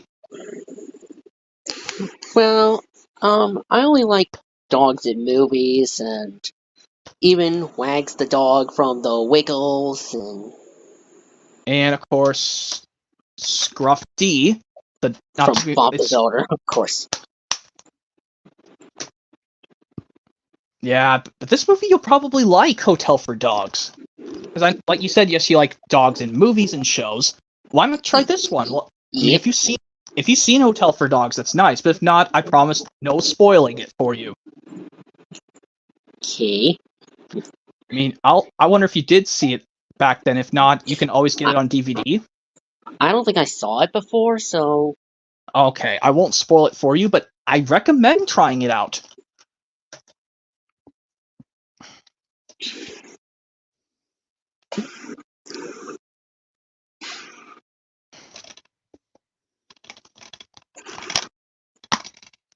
I know the DVD version, if we can work it out, you'll be getting with specific releases. And, Let's see, DVD version you'll be getting with some Thomas releases on VHS, not DVD. yes, and even the Wiggles, and even Believe in Yourself, so... Oh, yes, and... Oh, I noticed Yeah, the players back on again. I'm giving you proof that this one has original content, the Bob the Builder Bob's White Christmas DVD. So Even if that's a Lionsgate reprint, who cares? yeah, Well, I can see ya. Yep, there's the TV showing. yeah, Toshiba. See, there's the Lyric Studios and Hit Entertainment, FBI, and Interpol warning screen since 1996 and up till 2003. Oh, I was fast forward. Oh, can I go back? Go back. Okay. Oh, Gonna fast forward a bit. Yeah, no Lionsgate warning screen, and no Lionsgate logo, and no New Hit Entertainment logo instead. Here's the old Hit Entertainment logo, and yes, has previews from Hit Entertainment.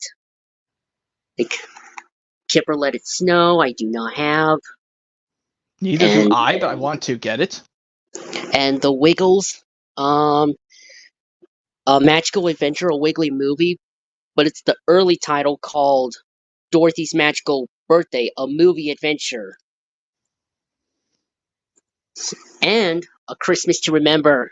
I do not have either, so I have Christmas to Remember right there. but for some reason, hang on, keep fast forwarding. They use the image of the UK instead of showing the US on VHS and DVD. What? And Entertainment. and the Bob the Builder fan club, and last but not least, hang on, hold up. I'm staying still. Hey, Entertainment, are you out of your mind? Can you put the Angelina Ballerina trailer on my Bob the Builder DVD? Jesus Christ. Can't believe this. That's so betrayal. But Hit Entertainment is owned by Mattel now, so they can't make a new copy of this. Oh. And of course, after the program is over, it does not have no menu. So, let me see if I can hurry up this a bit. Well, Come at on. least we can. I'll just stop at least 9:45. I'm hurrying as fast as I could. And It's okay. Okay. I'm just standing here. I'm just trying to think of what else to say.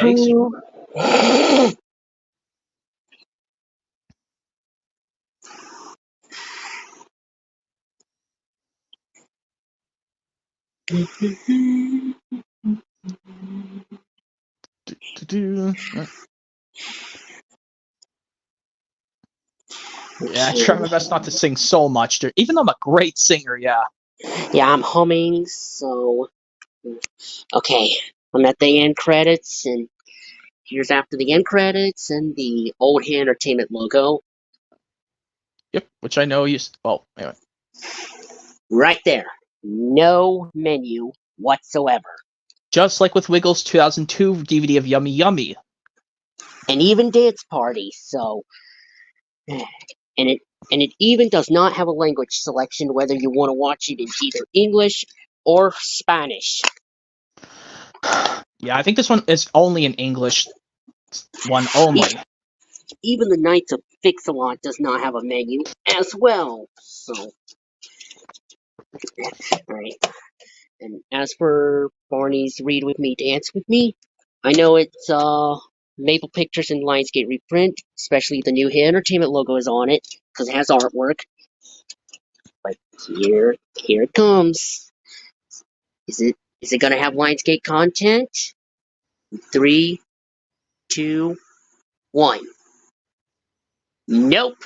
Nope. Nope. Nope. Oh, perfect. Even like, yes, I brought up with Thomas Hop on Board Songs and Stories. That one also contains the original 2006 DVD opening, even if you got that Hop on Board Songs and Stories. Anyways, this one has the Knights of Fix-A-Lot from Bob the Builder. I do not have.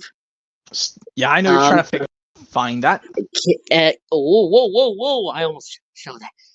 Kipper, Playtime. I'm still trying to get. And oh my God! Jesus Christ, Hit Entertainment, you're doing this again! You put a Angelina Ballerina trailer on my Barney DVD. But lo and behold, there's the Wiggles. The correct title, Magical Adventure, a Wiggly movie. I still don't have. I have been on DVD. Anyway. And a trailer for Barney. Let's Go to the Zoo, which I do not have it as well. Oh man, I should have kept that VHS. But anyway, the And reason I was yes, I holding know. I was holding And Tales from the Tracks to say bother you Hit Entertainment for putting Angela Ballerina on there.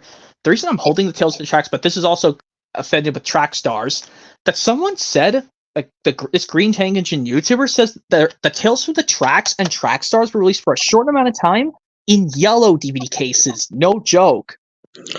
oh my! Yeah, if I get And- some of these ones I already have on DVD of Bob the Builder, Jake Martin, or get the a Wiggles release I already have, I'll just take the artwork and put it into the yellow case of a Wiggles release I already have on DVD, or a Bob the Builder release I already have, but get the Lionsgate print. Even though if I hate Lionsgate print of Bob the Builder, I'll put the Thomas release into that case.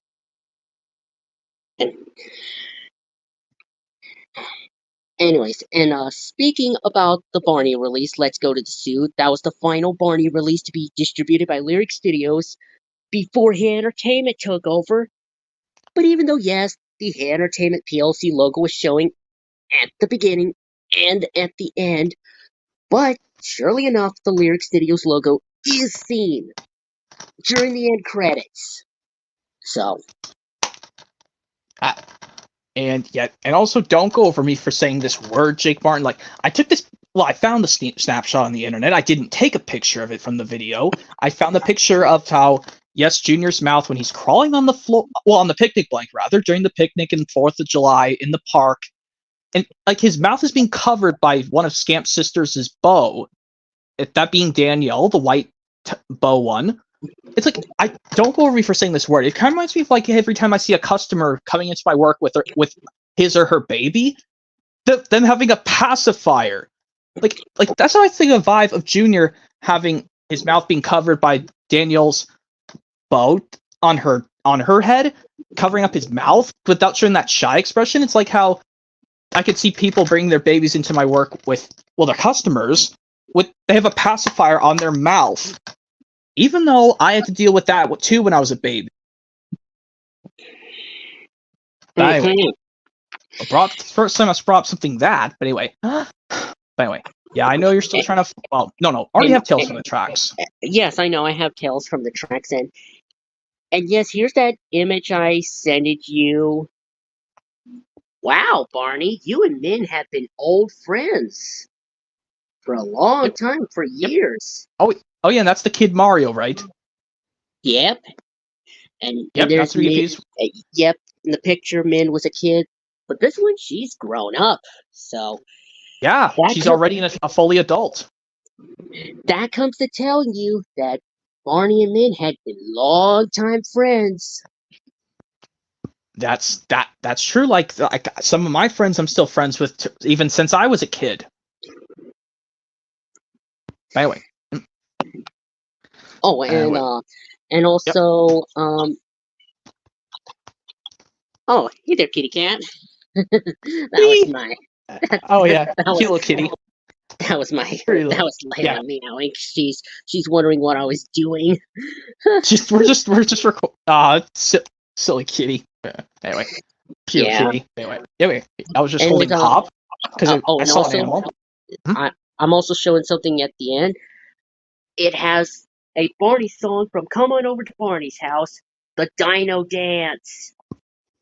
I mean, I have Come On Over to Barney's House on DVD. I need to buy the VHS back one of these days. Yeah, right after the Read With Me, Dance With Me is over, or the program, right before the end credits pop up, it has a song from Come On Over to Barney's House, that being the Dino Dance, and it's also seen on Dino Dancing Tunes. So,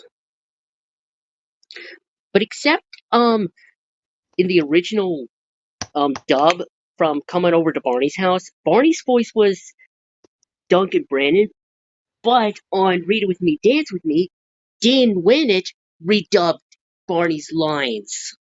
Oh my gosh. Kind of like something different of Thomas, but anyway. Let me see if I can talk about something else normally, because I've got a minute left till I do an expression, then I'll end off the stream. Yeah. And then I'm trying not to miss everything. Here I go. Trying to make sure I don't fast forward too much. Trying to make sure I don't go way too far. It won't be good if I went too far. Let's see. Gee, come on, end credits. Hurry up. Hurry up. Oh, gotta play this. Okay. Here's right after the program's over. Just like Bob's White Christmas. Nope. No menu. That's Again. true. Yep, Once and I again. noticed you said that in one of your videos that Barney's Christmas star. Oh wait, I gotta do impression. Well, I'll explain. Well, yeah, I gotta do the impression. I already saw the. Yeah, you could do the. Yeah, you could do the voice impression. So. Yeah. Okay. Let's see if I can do an impression. Okay. But ever since I've did that reaction to some of the impressions, I think I should do either this one or this one's, or I'll just do anything random. But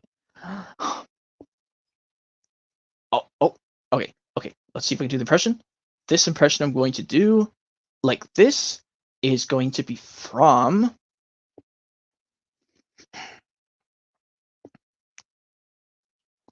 Okay, how about this one where it goes? I told you so, said Gordon. Why not let Henry try?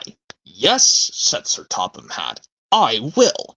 Will you help pull this train, Henry? He asked. Oh, yes, said Henry. When Henry had got up steam, he puffed out. He was dirty and covered with cobwebs. Oh, I am stiff, he groaned. Have a run to ease your joints, and find a turntable, said Sir Topham Hatt. When Henry came back, he felt much better. Then they coupled him up. All right. Oh, Jake Martin's muted. I was going to tell them, here's the impression I did, Jake Martin. Oh, okay. Yeah. I know what it is. It's Henry to the rescue, but with Ringo Starr's narration taken from this. Yep, and it's also on Shinetime Station Season 1's Does It Bite? Okay. Okay, yeah, and also, it's 9:46, Jake Martin. Anyways, I'm hurrying as soon as I could. Here's my Barney's Christmas star, the Lionsgate copy, with a menu, which is better. And if I could go fast as possible, I'm going faster and faster. I'm hurrying. I know. Okay. Let me skip the end credits. I'm going faster, more than Henry, Spencer, or Gordon. Here I go. Okay. Almost nearly there. All right. Right there. The globe on the Entertainment logo is big. Even the VHS version does. And he explained like how the I on the old Entertainment logo is technically lowercase because the globe is positioned beneath the T. All right. Luckily, I showed you proof. I better stop the DVD and take it out, and I better get all these put away. So. Okay. Well, as while you're putting them away, Jake Barn, I'll just let you go, and I'll end off the stream. Oh, well, yeah, discount. And happy birthday to Gum Robert, his early birthday. His early one, because his actual one is tomorrow, so. Yep. So, yeah, now I'll let you go, Jake Martin. I'll see you in next two streams, one beginning on Monday and one beginning on Thursday. Well, I may not be joining in, because I'm going to be you got vacation. Vacation you got to go to. Well, good. Yeah. Have fun on your vacation. Thank you, and I won't be seeing you until probably next month in August. Well, keep an eye out for the book streams then. Okay. Yep. Now I'll let you go, Jake Barton. Thanks for being on the stream and have fun on your vacation. I will have fun. I better put those DVDs away and this VHS. So. See you later, mate. Yep. See you later, Jake Martin. Yep. This has been fun, everyone, doing the early birthday stream for Gum Robber. Hopefully you guys enjoyed this stream, all the other viewers out there. And once again, happy early birthday, Gum Robber. hopefully you guys enjoyed, and stick around for some streams coming up in the next few days. 2 of them are going to be really fun, guys, and you'll see which ones they're going to be. So, yep, that's it, everyone. Have a great day, everyone. All the other viewers, and happy early birthday, Gum Robber.